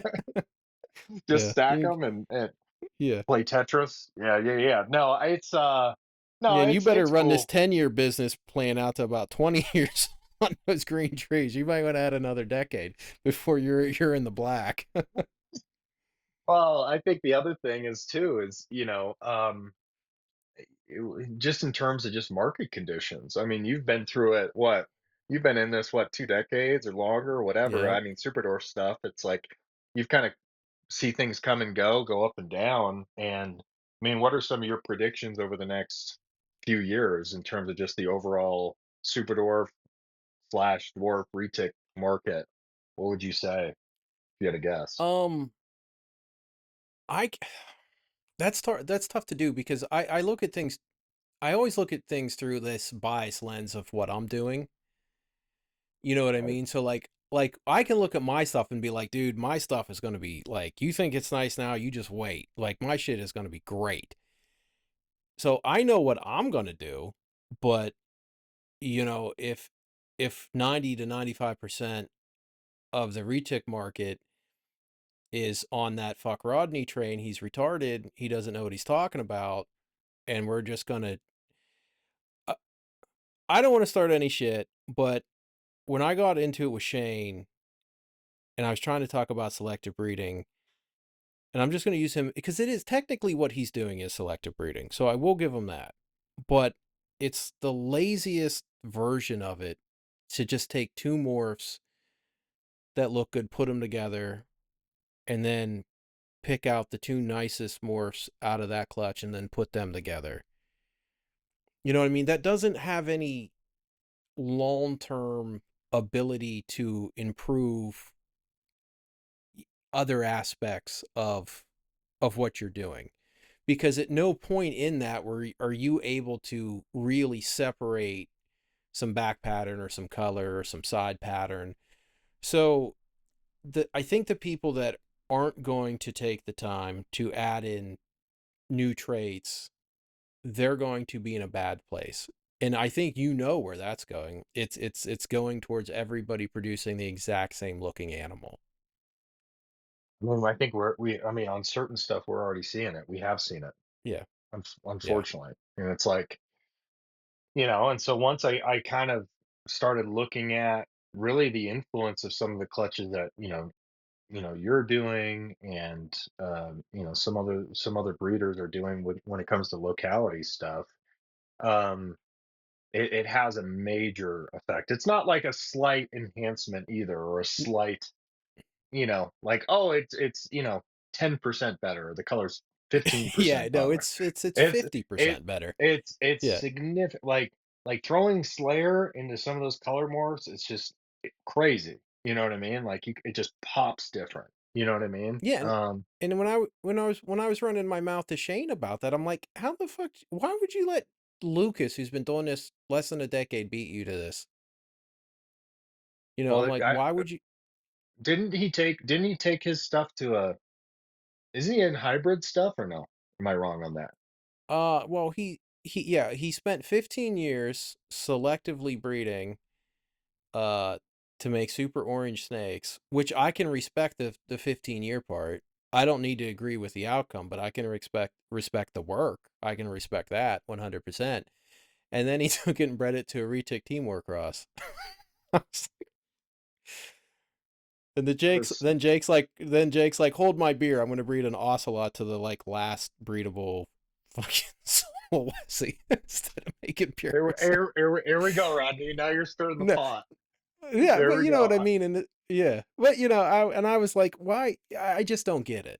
You know what I mean? I just don't get it. And I know I'm super biased because of how heavily invested I've always been in localities, and not just from like the financial aspect, just from the the potential I see for them. One, I think we need to maintain them because we can't get any more, and two, I think the only if we don't have new stuff coming in, the only way we can make our stuff better is through selective breeding. And and selective breeding requires the additional traits from these localities. So they need to be sustainable, so we have enough of them to even use to make our morphs look better. Right. You know, Well, and I think, yeah, I mean, I think there's, I think there's different projects and different motives and different things. And I know you're super passionate about obviously the polygenic stuff, but also, and it's not just you. yeah, There's plenty of purists out there about, the locality stuff and maintaining, bloodlines and maintaining the purity of, some of these localities and so I mean I think there's some validity there. But yeah, I mean I just think once again, I coming back to my comment from earlier, it's like, people see all this stuff as like drama and fighting and all that kind of I see it more as people are passionate. People are yeah, stubborn. There's different personalities. People might hate each other, whatever. But I just think it shows that there's a reason why the some of these people that you get in tangles with, they've been known names for a long time with you. yeah, It's like like it or not, like their projects or not, it's like everybody is pursuing something they're super passionate about and known for. Um, and I think the argument is obviously there, like, oh, is this the best thing for, this animal or for this project or this locality, and everyone has their opinions. But I actually think I actually think it'd be weird if nobody was fighting or arguing or whatever, like, you know what I mean? Like, I yeah. think it's Because if actually for it's actually good. It's good for in a way. I mean, it can get to that toxic level for sure, like it can get yeah, insane, but I'm not saying that. I'm saying just from a passion breeder perspective of what you think is going to work, what you like, what you don't like, it's like I that passion's coming through, and I think that's actually a good sign that people and if it works out for them or not, the market will tell us, oh right? yeah, the Long market, term, yeah, the market yeah, the will tell market us, market but really decides what was a good idea the and what market wasn't. decides, yeah, 100%. The market Yeah, decides. Now and sometimes it's a gamble, and sometimes you probably I mean, I think everyone's failed at different things in business and life, whatever. And that goes the same thing for this kind of business where yeah, you might make stuff that people don't like or want or whatever, and then you got to, figure out what comes next with that and learn from it and move on. But I just think once again the passion is there, the fire is there. And that's what yeah, and people are like, oh, I don't drama, I'm getting out of this industry, blah, blah, blah. It's like, well, then just, click the unfollow or the, yeah. There's always the exit, block button. exit group button. It's Yeah, not that difficult. You can still pursue your own projects and everything like that. But yeah, I think everybody is kind of just getting, you know, I think everybody is asking for more accountability and transparency in the community, and I think it's a healthy thing. And a lot of yeah, the yeah. a lot of the BS is kind of working itself out as we're kind of seeing, you know. Oh, So oh yeah, and it's when if somebody's full of shit, it eventually kind of comes to the surface. you know. You can only put on a face for so long. Yeah, yeah, yeah. Yeah, yeah, eventually it kind of comes through, but um, Jake had put out the video in like because they're all still like complaining about me on Retic Nation or Retic Alliance, even though I'm not on there. Um, and everybody keeps telling me about it. I'm like, listen, I blocked these people so I didn't have to fight with them. And then Travis Warren, Lucas, and Rick decided to make a rule saying I wasn't allowed to block people and I had to fight with people. So that's Wait, ridiculous. wait, say that again. No, That that's didn't that's what compute. that's oh That's no, a that's rule? what that's that's how all this big blow up happened. I I was fucking with it started out I was fucking with Shane or I was How making fun of fast? Aubrey's marbles. I was making fun of Aubrey's marbles and I was just being a dick. He made those marbles. They were super striped out and I was like calling them genetic stripes or something. And just like being a dick but like not like being like fuck Aubrey. I was just joking around basically like saying, like basically like, hey, if you want to know how to make nice marbles, hit me up, because these look like genetic stripes. And then I was Shane said something, I was making fun of him, and then Jake posts this clutch of this solo with eggs. It's like, hey, me and Aubrey did this, and I was like, that is awesome. I immediately started congratulating them. I was like one of the first people to post, like, this is awesome, great, like, I'm glad you guys did this. Like this is like two people I don't even like. I don't care because I like solas and I understand that we need more solas, Right. you know? And Lucas sends me a text message the next morning. He's like, "Hey, I don't think they bred that to another sola." And I'm like, "What?" I was like, "You," and I sent him a text, but I was like, "Dude, you can't be serious. Like you can't be serious. Like there is no way you would get a female sola to breed and not breed it to another sola. It's impossible to even think somebody would be dumb enough not to do that." I get on there and look, and sure enough, they use some ocelot combo, and I'm like, and I just like started giving them shit. I just said what everybody else was thinking. Everybody else was thinking in their brains like, why would you not breed that to a sola? And since I don't really have a filter, I just said it, and then it turned into a big thing. Like the mature name calling starts like it always does. And I called Andrew and I was like, I'm just gonna block Shane and Jake because I'm too much of a child to not give them shit. So if I can't see them, then I can't give them shit. And everybody's yelling at me like usual because I'm fighting and everything's always my fault. So I block them. They go berserk. My phone starts blowing up about how it's not fair that I block them. And I made a post that said something like, Shane and Jake are too dumb for me to argue with. I'm not doing it anymore. And I'm blocking anybody else who's trying to fight with me over stupid stuff. I just don't want to fight with you guys anymore. So it makes it like a half a day or a day. And they're on Retic Alliance and other groups just throwing a fit that Rodney won't unblock them. Travis talks to Lucas and Rick. And for some reason, those two agreed to it that Travis would make a new rule saying that if you're arguing with somebody, you can't block them. And I was like, that's the best time to block somebody because it solves the problem. It ends the argument. And he said when he told me this and posted this rule, I kind of started going at him.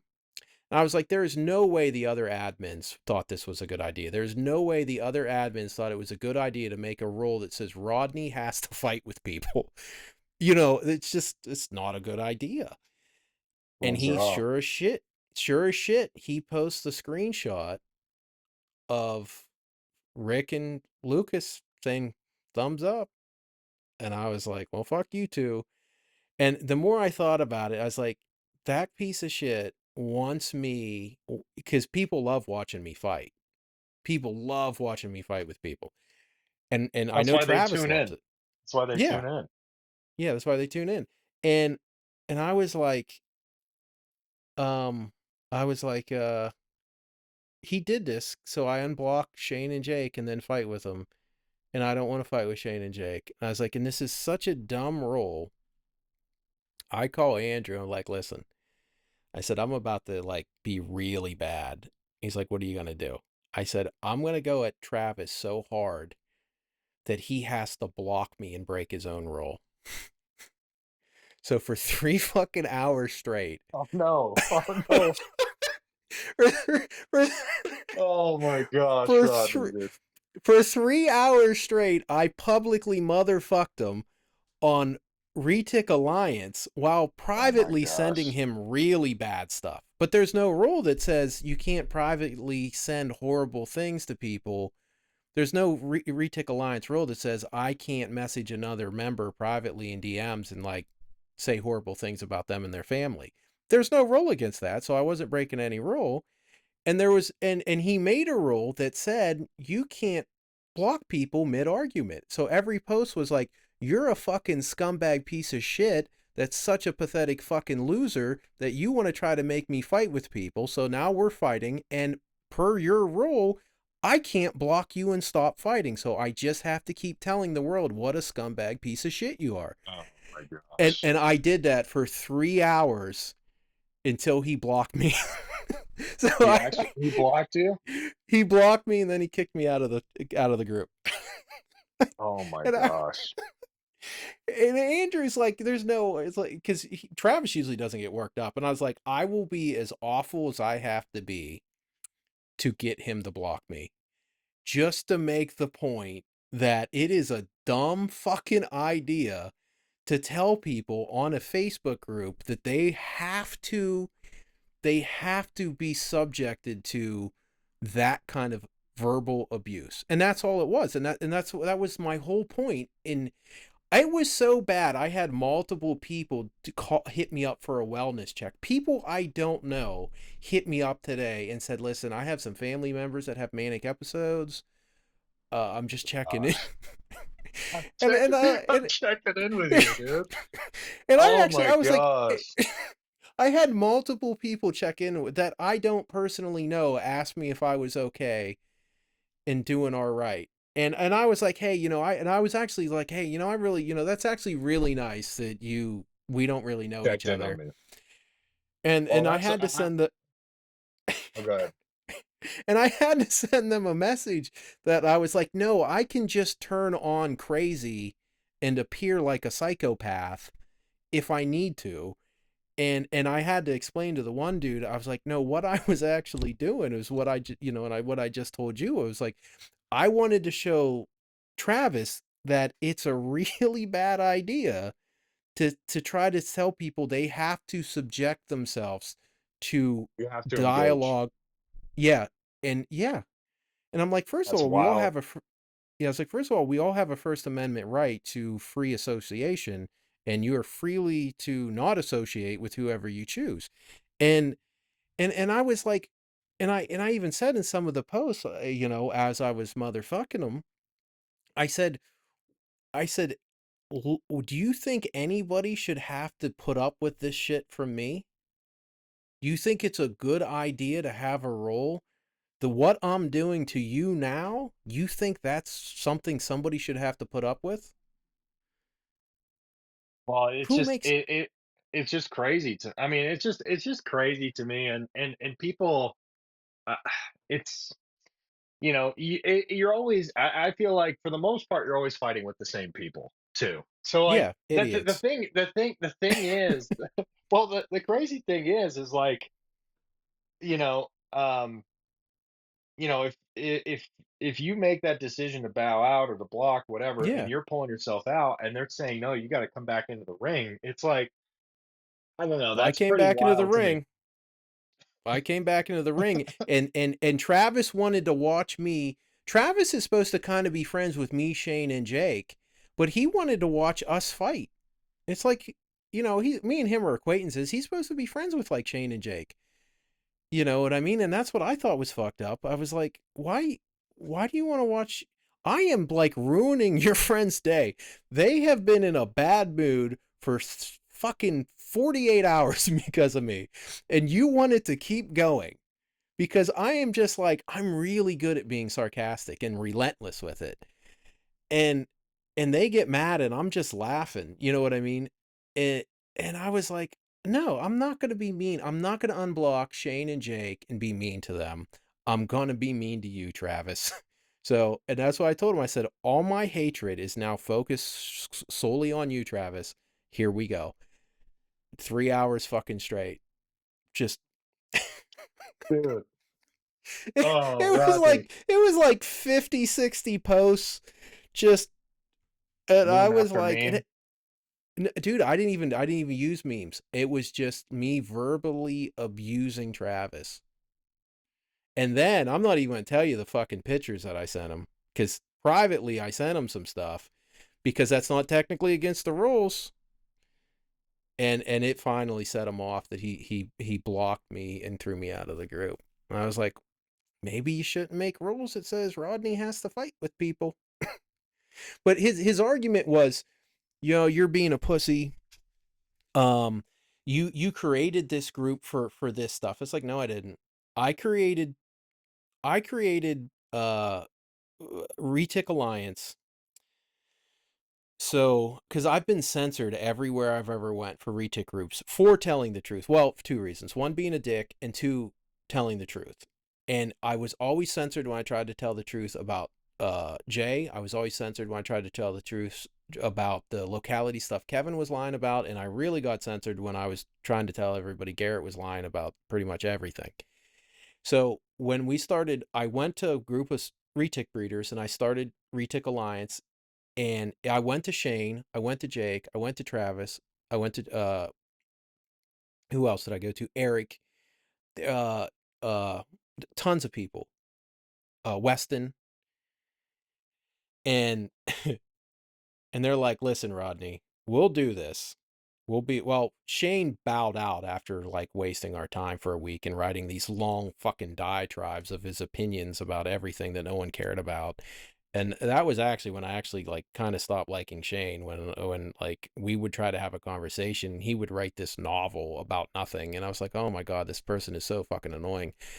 And and we actually came to this agreement that nobody was going to do the group, uh, if I was posting memes.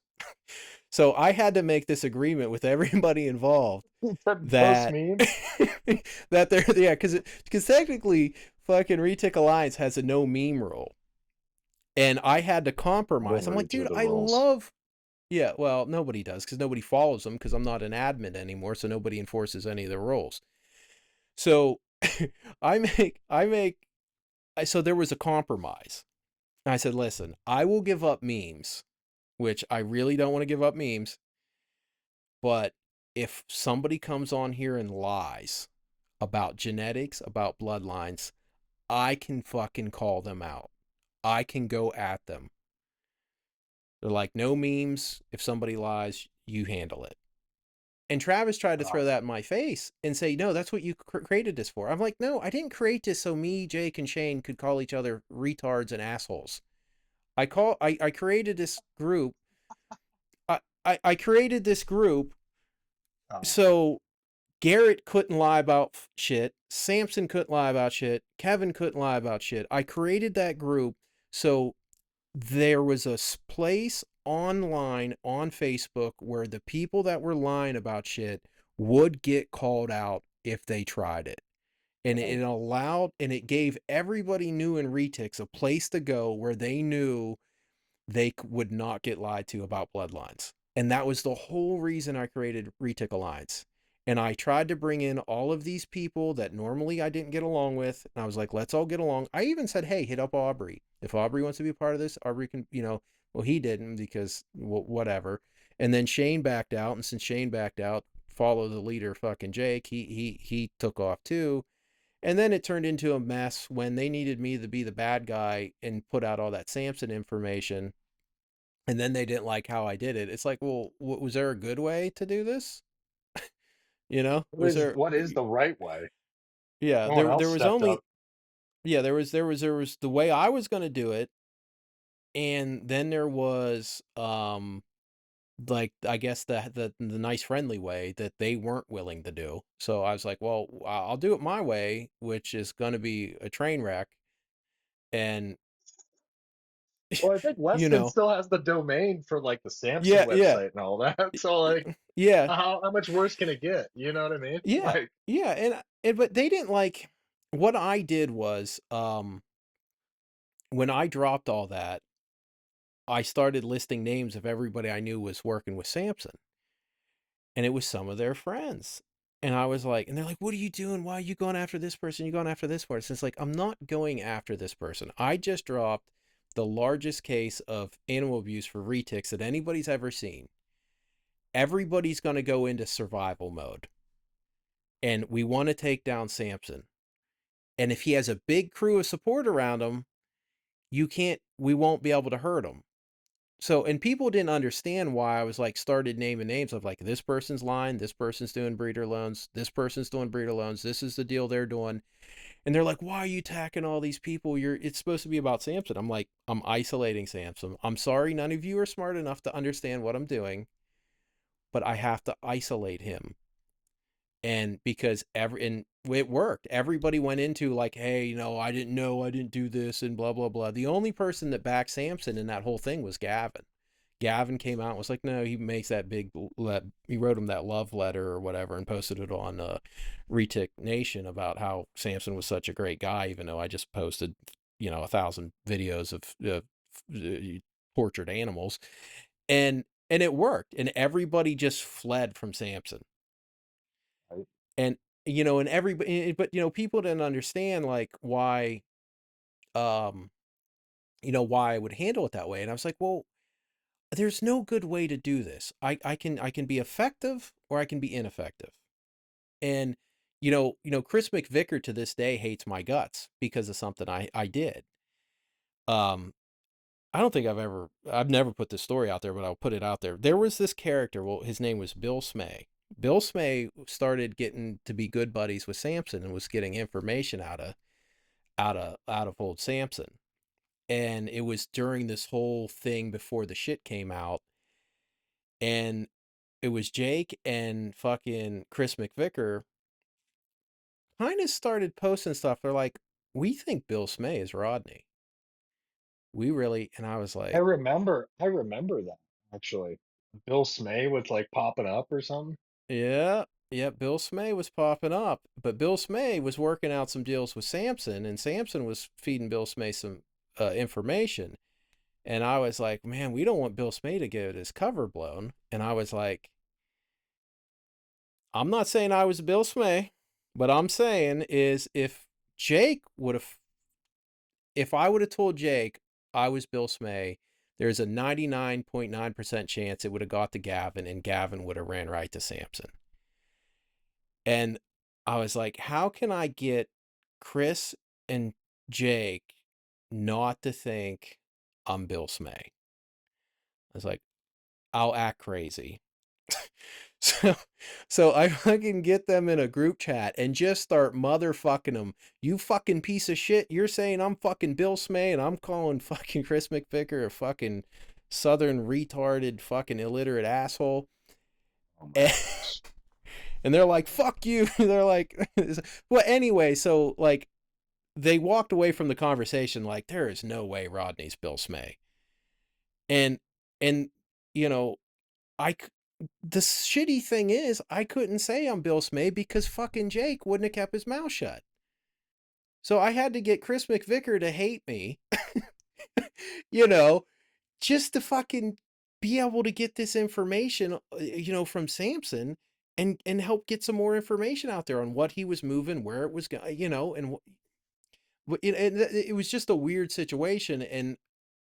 And I was like, I know being an asshole works, and I just have to do what works here because I have this job to do that nobody else will do. So, it's like, well, I'm already the bad guy here, so I might as well just be an even bigger bad guy. And it's just Lean like this. into it. Yeah, yeah, just lean into it.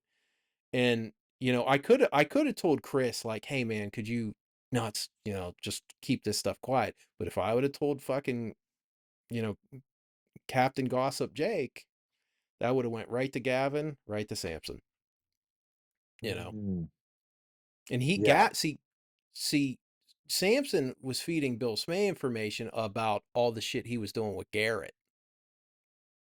Mm, So that's where all those screenshots came from. That day Samson publicly threatened Garrett and said, "I will release the phone call about between me and you about that turn 8 you talked me into taking unless you put up a public apology to me." And within 24 hours, Garrett put up a public apology to Samson Pruitt. oh my gosh, it's Yeah, wild. and this is all this like crazy drama shit that I didn't even want to deal with. I wasn't even supposed to be involved in the whole Samson thing. It was Yeah, yeah. when US Arc backed out, that's how I got drug in.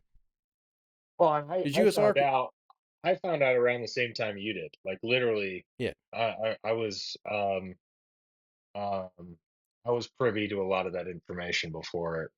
I mean, I think it was yeah, me and you and one other person yeah, that knew about, uh, quite a bit of that information. Unfortunately, exposed to yeah. the trauma over there. You know. Yeah, and it was, and like that was the whole that's how I ended up stepping down from the whole fucking Retic Alliance thing and and it's all just so dumb because this is just snakes and it's supposed to be fun. And yeah, I tell you what, if anything like that comes up again and everybody's like, "Hey Rodney, we need you to," it's gonna be fuck you, dude. Don't ever fucking this fucking industry better never come to me again to expose something like that because it was nothing but, oh, why? I don't know why Rodney's doing this. I don't know why. It's like because you won't. I will be the bad guy because you guys won't. Yeah. Yeah. And there's a lot of, I mean, a lot of those relationships run super deep, and Yeah. they're so it's like, yeah, everybody kind of walks on eggshells, I feel like. No, I'm not doing that. I Yeah. refuse to do that. I'd rather you just don't like me. That's way is it's easier for somebody not to like me than for me to have to worry about my behavior. Well, and it's just interesting because people, they see the craziness piece, Yeah. but I mean, usually, I'm not saying it's always a good reason, but there's always a No. reason, for it. But it's not you're not it's not who you are on a daily basis, No. or It's you know what I mean? It's like yeah. it's some internet BS, and like, coming back to what I've talked about, it's people are super passionate, you're super Yeah. passionate, and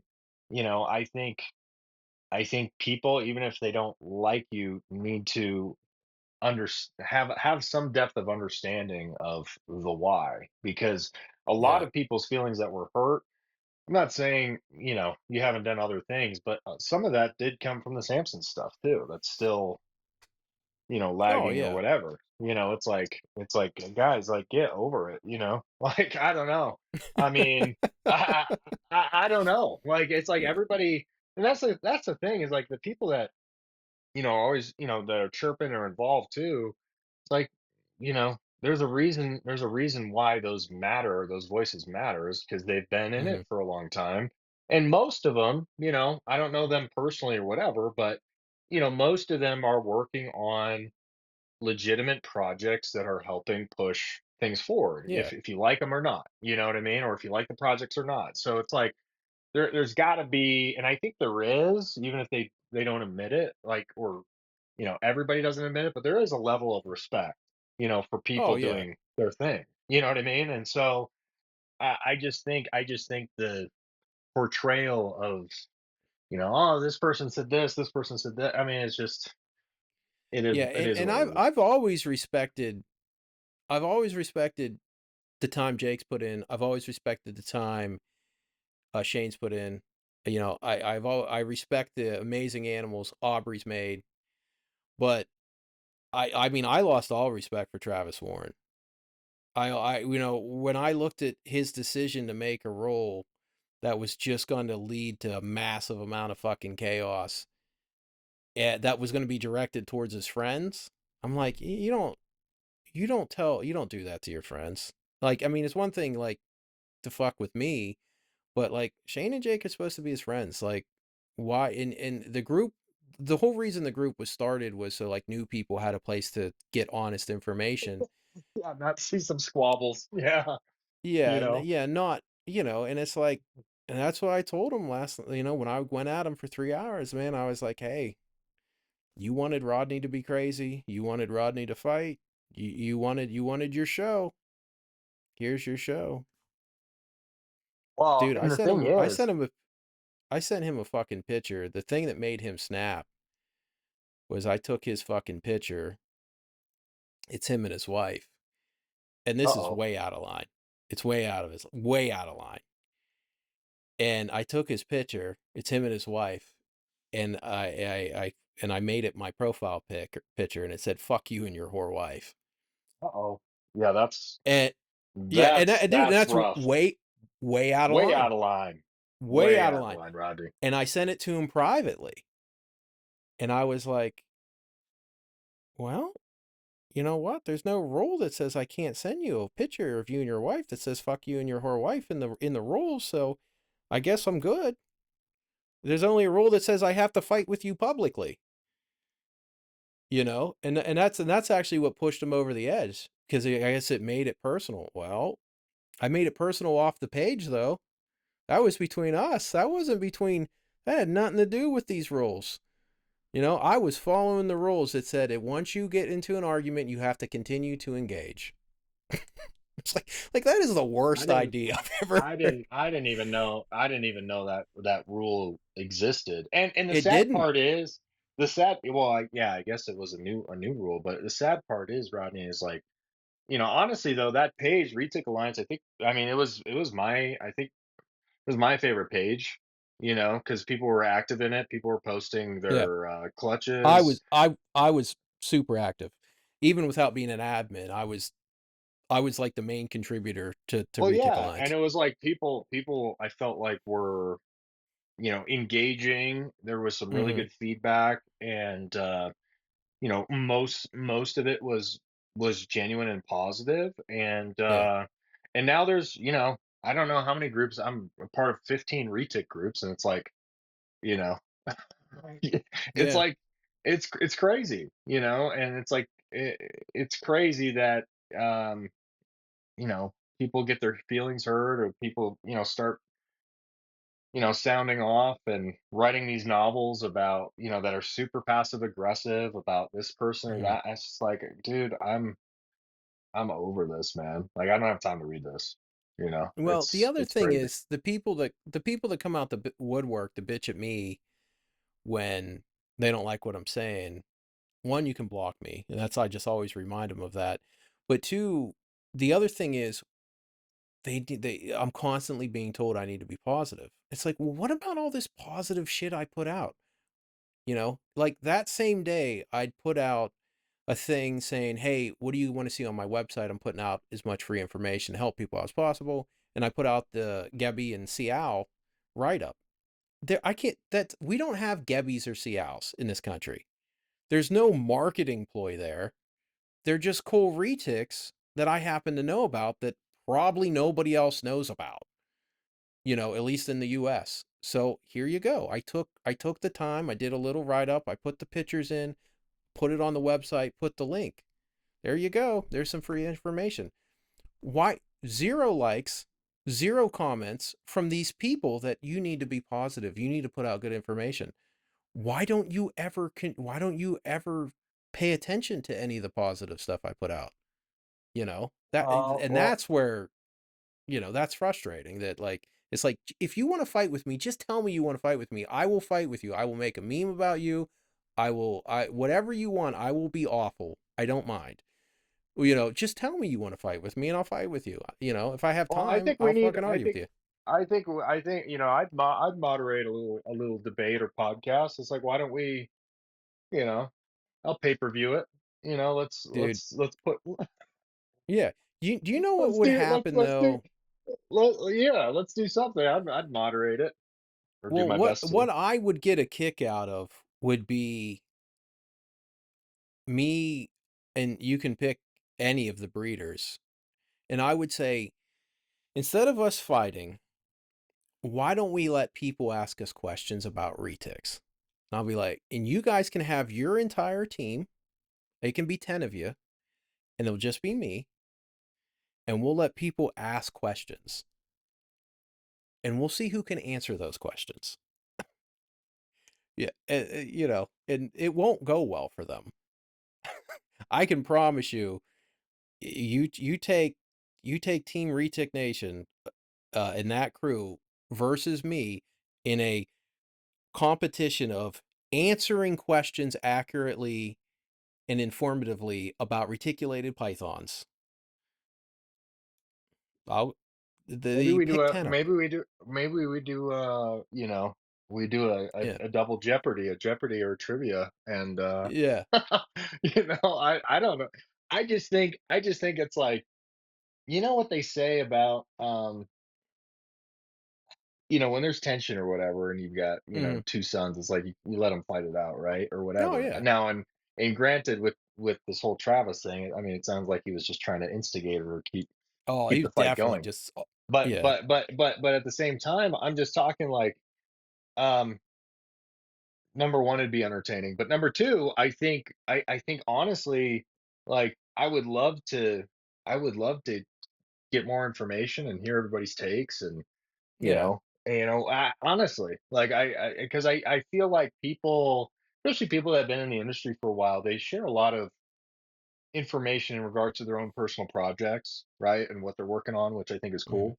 But I think in terms of just like general information or the history of stuff or Yeah. whatever, I don't feel like that's shared enough.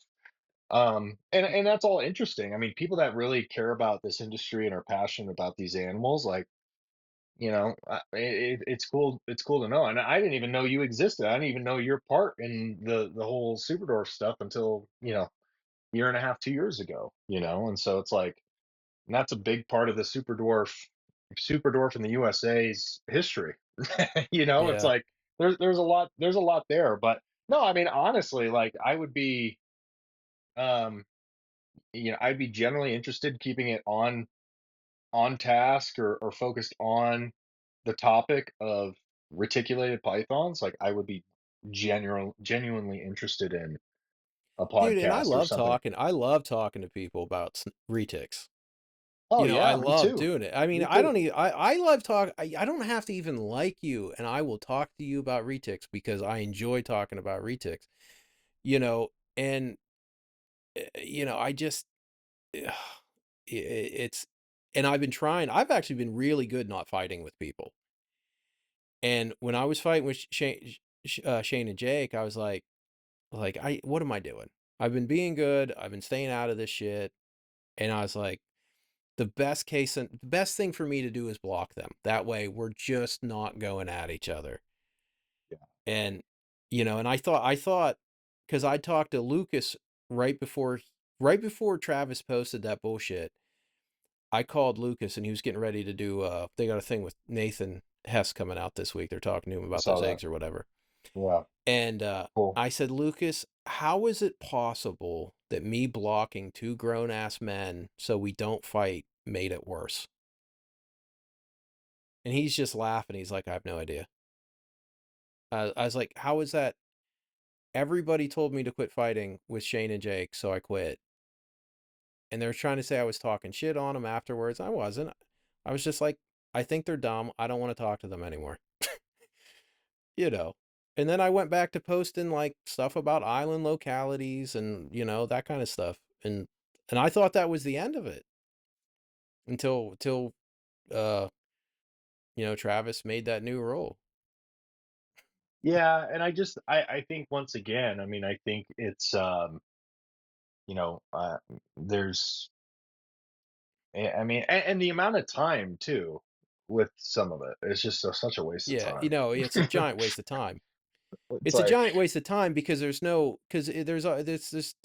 nothing gained by it. The only people that benefit from that shit is the people that were entertained by it. That's it. Nobody else benefits. I don't get anything out of it. What did Shane and Jake get out of this other than a fucking migraine probably? a Well, headache. the other crazy thing is like I feel like you guys just like beat the dead horse with the same with the same Yeah. things. You know what I mean? It's not even like new drama. It's just like, No, oh, it's just it's like Roddy's going at it with XYZ person again, and it's the same. It, it's yeah. like you guys have all been in the industry for so long, and it's just like this ongoing stupid battle that you guys are in. Mm, You know what I mean? yeah. I don't know. Like I just that's how I feel. I'm like, this isn't even new information. You know what I mean? Like this isn't No, no, even new most of it's drama. just no, It's because like like, sometimes I just like sometimes like Shane will post some shit and he'll be kind of like, "Oh, I did this and did this." I'll be like, "Oh, you make another orange snake, Shane," and that just sets him off when I be like, "Oh, did you make another orange snake? Is this clutch 47 of orange snakes? Tear it up, Shane," and, and he just gets so upset about it, and and usually it's kind of like a joke, and then it just turns into an argument. well, I mean, do they ever dish it back to you on your stuff? Yeah, a little bit, but the other problem is like my sarcasm doesn't come across through text. You know what I mean? So Oh, I see like it. I mean, I see it. yeah, some people see it, but you've also had a conversation with me, and Yeah, yeah, there's way easier, like, to know when I'm just fucking with somebody yeah. versus Of I'm actually course. being mean to somebody. And, when Shane will post one of his snakes, I'll be like, "Oh, nice, another orange snake I see."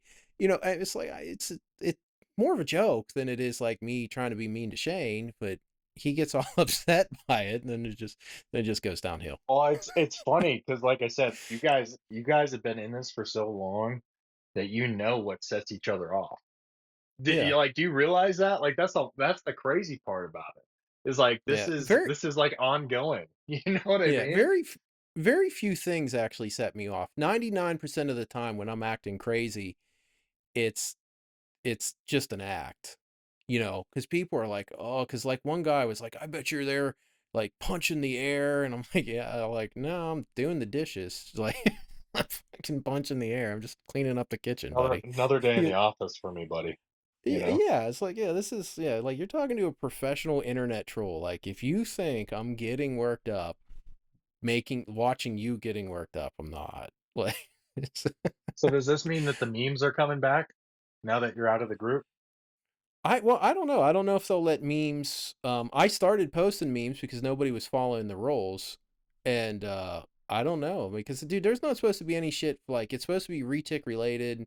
Oh, There's I'm not just supposed to talking be on your anything. personal. I'm talking on your Oh, personal stuff. oh, Are the oh are the no, memes are no, the me- no. No, because dude, I honestly haven't like every like I made fun of that marble of Aubrey's, but outside of that, like and I made fun of that.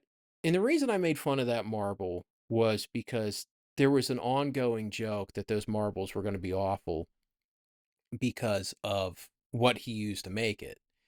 And and if you understand back pattern at all, you could know what was going to come out of those eggs. So like I told everybody what was going to come out of those eggs, like when he posted the picture of the breeding. I was like, this is what he'll produce. So there was like 5 to 10 people that were just like waiting for me to make fun of this when those snakes finally came out of the eggs, and that's all that was. But no, it's I just don't. I've been laying off majorly of fighting with people or making memes because I usually don't do that unless they do something that I feel everybody needs to know about.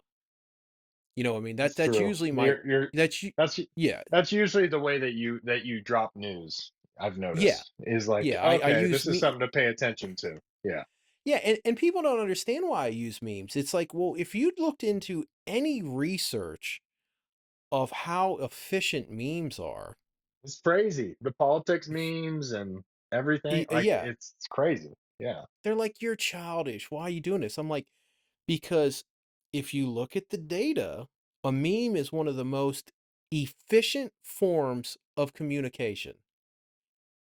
If carrier pigeon was better, I would send everyone carrier pigeons, but they're not. Memes are the fine, dude. Memes well, I just saw a statistic the other day, and I can't remember. It was how much more information people get from memes than news now, like television news. Like memes are, I forget how many times more efficient at getting information out than their 6 o'clock news.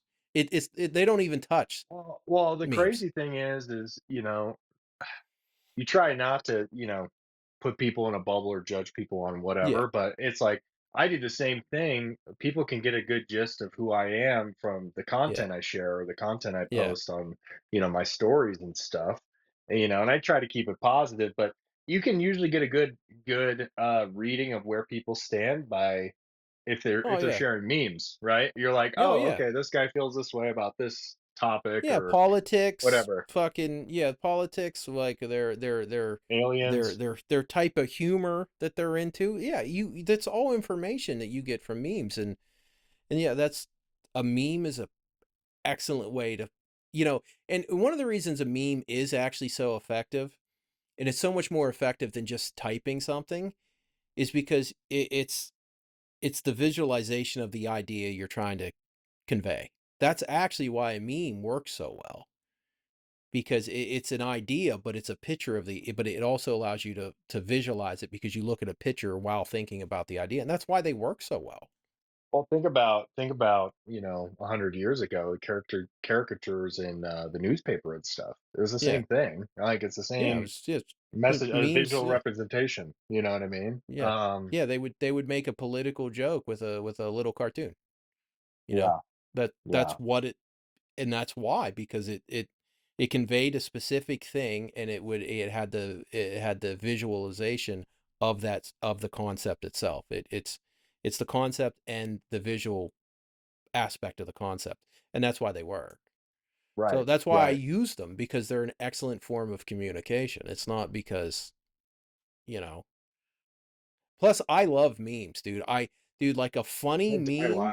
I die laughing at memes. Yeah. Dude, did you see that meme the other day? Somebody made a fake screenshot, and it wasn't so much a meme. They took a fake screenshot of Twitter, of X, or Instagram. I don't know. It said CIA. It was supposed to be from the CIA, and it said, "What did?" It said, "What if nobody shot JFK and his head just did that?" And I was like, "Whoever made this was a fucking genius." Because it's like this horrible thing about a president being killed, but it's just like making fun of the CIA, just because they're in such a position now that everybody knows they probably had something to do with assassin. Everybody questions Yeah. everything. Yeah, yeah, yeah. And Yeah. and and, and it, like the meme conveyed that this, it's to the point that the CIA just has to come up with this ridiculous explanation that Kennedy's head just exploded on its own. It just, you know what I Where are mean? the And files? Where are the files? yeah, Yeah. and that's why, and that's why I really like them, because you can take something like a presidential assassination and turn it into like this thing that really makes fun of the CIA simultaneously. And it's they're very, very powerful things. It's like shit posting is is very powerful, and it's very effective. So that's why I Well, use it. and to wrap things up because we're coming up on 2:30 here. Yeah. 2 hour. But I completely failed in keeping you from stirring the pot. But like I Yeah, said, but I hope some. I honestly hope. Have you ever? That's the thing. Is like these guys you're beef. Have you ever like even have you seen them in person? Ever talked to them or whatever? Because like I said, honestly, I would love to. I would love to do something where it's like we well, could. I I don't talk to know. Joe. I talk to Jake. I talk to Jake. I wouldn't Yeah, I say mean, regularly, but like we can fight with each other and then have a totally like normal conversation about retics. well, Like that's what I'm saying. being, I don't. yeah. Yeah, people are way different. Like can be. I'm not Well, saying Jake's the Jake only is one I person. actually like. To be honest, out of the crew that I usually fight with, Jake's the only one I actually like, because I think Jake is a legitimately nice dude. I think He because seems like it. I I'm friends with him on Facebook. I haven't really talked to yeah, him personally, but and too and much. But he's always tried to help out new people. He's always taken the time to talk to new people. So yeah, like Jake's actually the only one I actually like. Like Shane, I could, I don't, I Shane's not my cup of tea. yeah. Yeah, Well, he's just not my cup of tea. well, like I said, I mean, I mean, you explain your side, completely. But I think hopefully, once again, I mean, the point of the podcast in the beginning of this was, from me on the data and the business side, I Yeah. really hope people get something out of that. Even if they don't Oh agree yeah, with so do my I. even if they don't agree with my numbers or the variables or what have you, you can totally disagree with that. At least I'm hoping it can give people a guide of what to potentially expect on the conservative side of like, okay, you know, Mhm. yes, I want to start here, but this is a 10-year game plan. And that's what I'm signing up for, at least, right? Not just to get my money back, but, to actually push this somewhere to where I can make cool stuff. I can help the community. I can be involved in the community. And, I can have a side hustle. I can have a side business, that Yeah. is producing Or income. if they don't like the idea of taking 10 years, come up with some ideas that only so it only takes 5. You can sell merch. You can help sell, you can get into food sales. You can sell bedding. I was telling one dude Ryan who just got into this and he's like, "Well, I'm going to go to every shows." I said, you, I said if you want to make money at a show, get people to come to your table for something they need. They don't always need a new retic, but people always need bedding. They always need food. They always need water bowls. They always need paper. So, before you're even producing snakes, you can have these people coming to you if you're going to take the time to go to shows. Show up with products that people need. So Well, they're yeah, yeah. Well, to go off of that too, I mean, for my day job, I'm super involved with merchant processing, so helping mhm, businesses cut rates on their processing fees. But then on the mhm, flip side, I'm also involved in small parcel shipping, and I've got access to Amazon shipping. So, without divulging my client names and anything like that, mhm. I've been working with some pretty significant players in the reptile space, helping them on those two fronts. So it's been Yeah. really interesting and really cool to understand kind of the reptile accessory substrate feeder kind of space. And so yeah, there's a lot of opportunity outside of just breeding reptiles, right? And Oh yeah. And but that's where it's the been most really enjoyable sustain for me. and that's where the most sustainable, reliable money is actually at in reptiles. It's in all the stuff you need to keep them. Right. Right. Yeah. And And that's it's what I was telling people. Like, figure out like I'm just trying to make a couple extra bucks. I'm actually getting ready to start doing a affiliate videos on products that I actually use that I get off Amazon. And if you order them, I'm gonna make a quarter. It's not like I'm getting rich. But I need to do one this week, and if I wouldn't have wasted my time fighting with people on the internet, I would have made it the other day. Like I found snake bags. I found really good snake bags, like 50 of them for like $30. You know what I mean? that's Like crazy. 30 cents a piece or something. Like there's these things that they have like a velcroed thing, and then it goes into a drill. It's this round little like disc thing. Dude, they are awesome for cleaning out water bowls and cleaning when your snake puts shit all over its glass. Just hit it with a little bit of Windex and hit it with the drill thingy. Dude, and they're like $15. They're awesome. I could use the link for that. I'll tell you that right Yeah. now.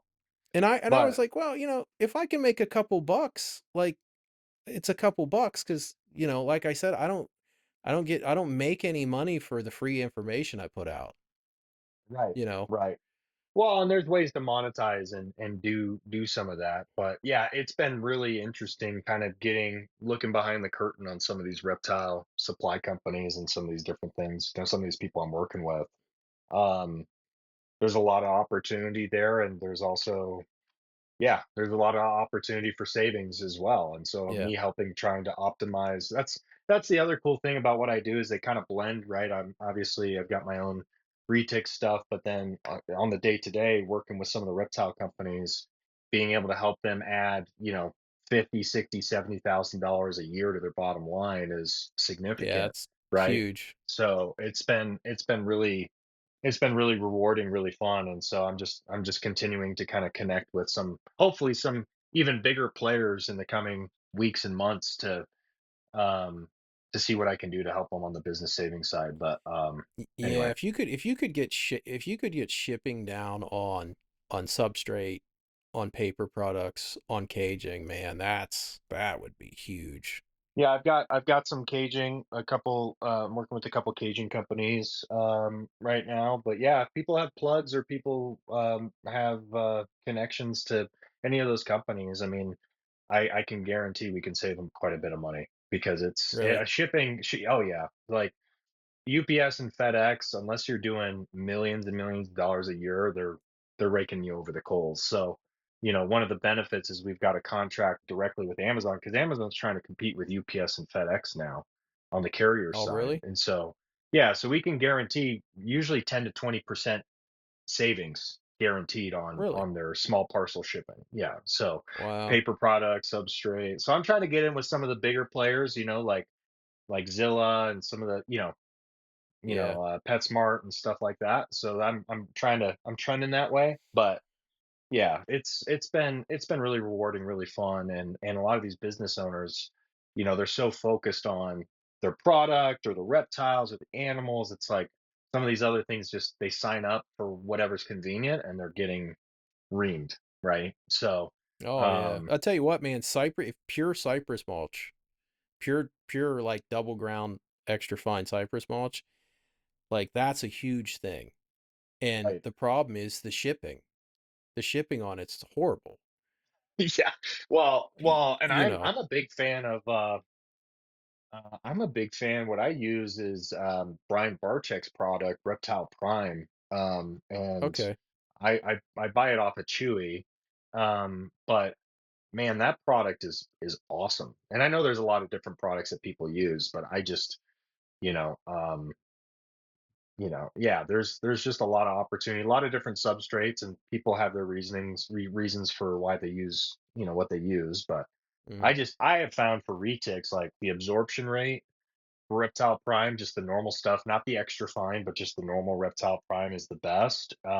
Mm. Makes spot cleaning super easy, and yeah, it's money, And the smell, I don't have a smell in my snake room, It's Yeah, like that's at always all. nice. So anyway, I'll have to check that out. I've never tried it.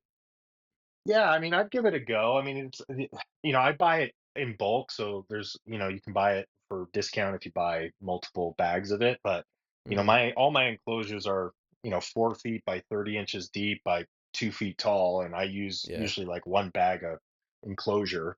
But it's not like Hmm. I'm switching that out every month. I'm usually doing a deep clean, switching everything out every maybe 2 or 3 months. Oh, okay. So it's not like, but the absorption's crazy. It's like I can Hmm. spot clean really, really easy, and Wow. it's not tough at all. So anyway, All right, cool. Yeah, I gotta go check the incubator anyways, before I head to bed. But yeah, it's good talk.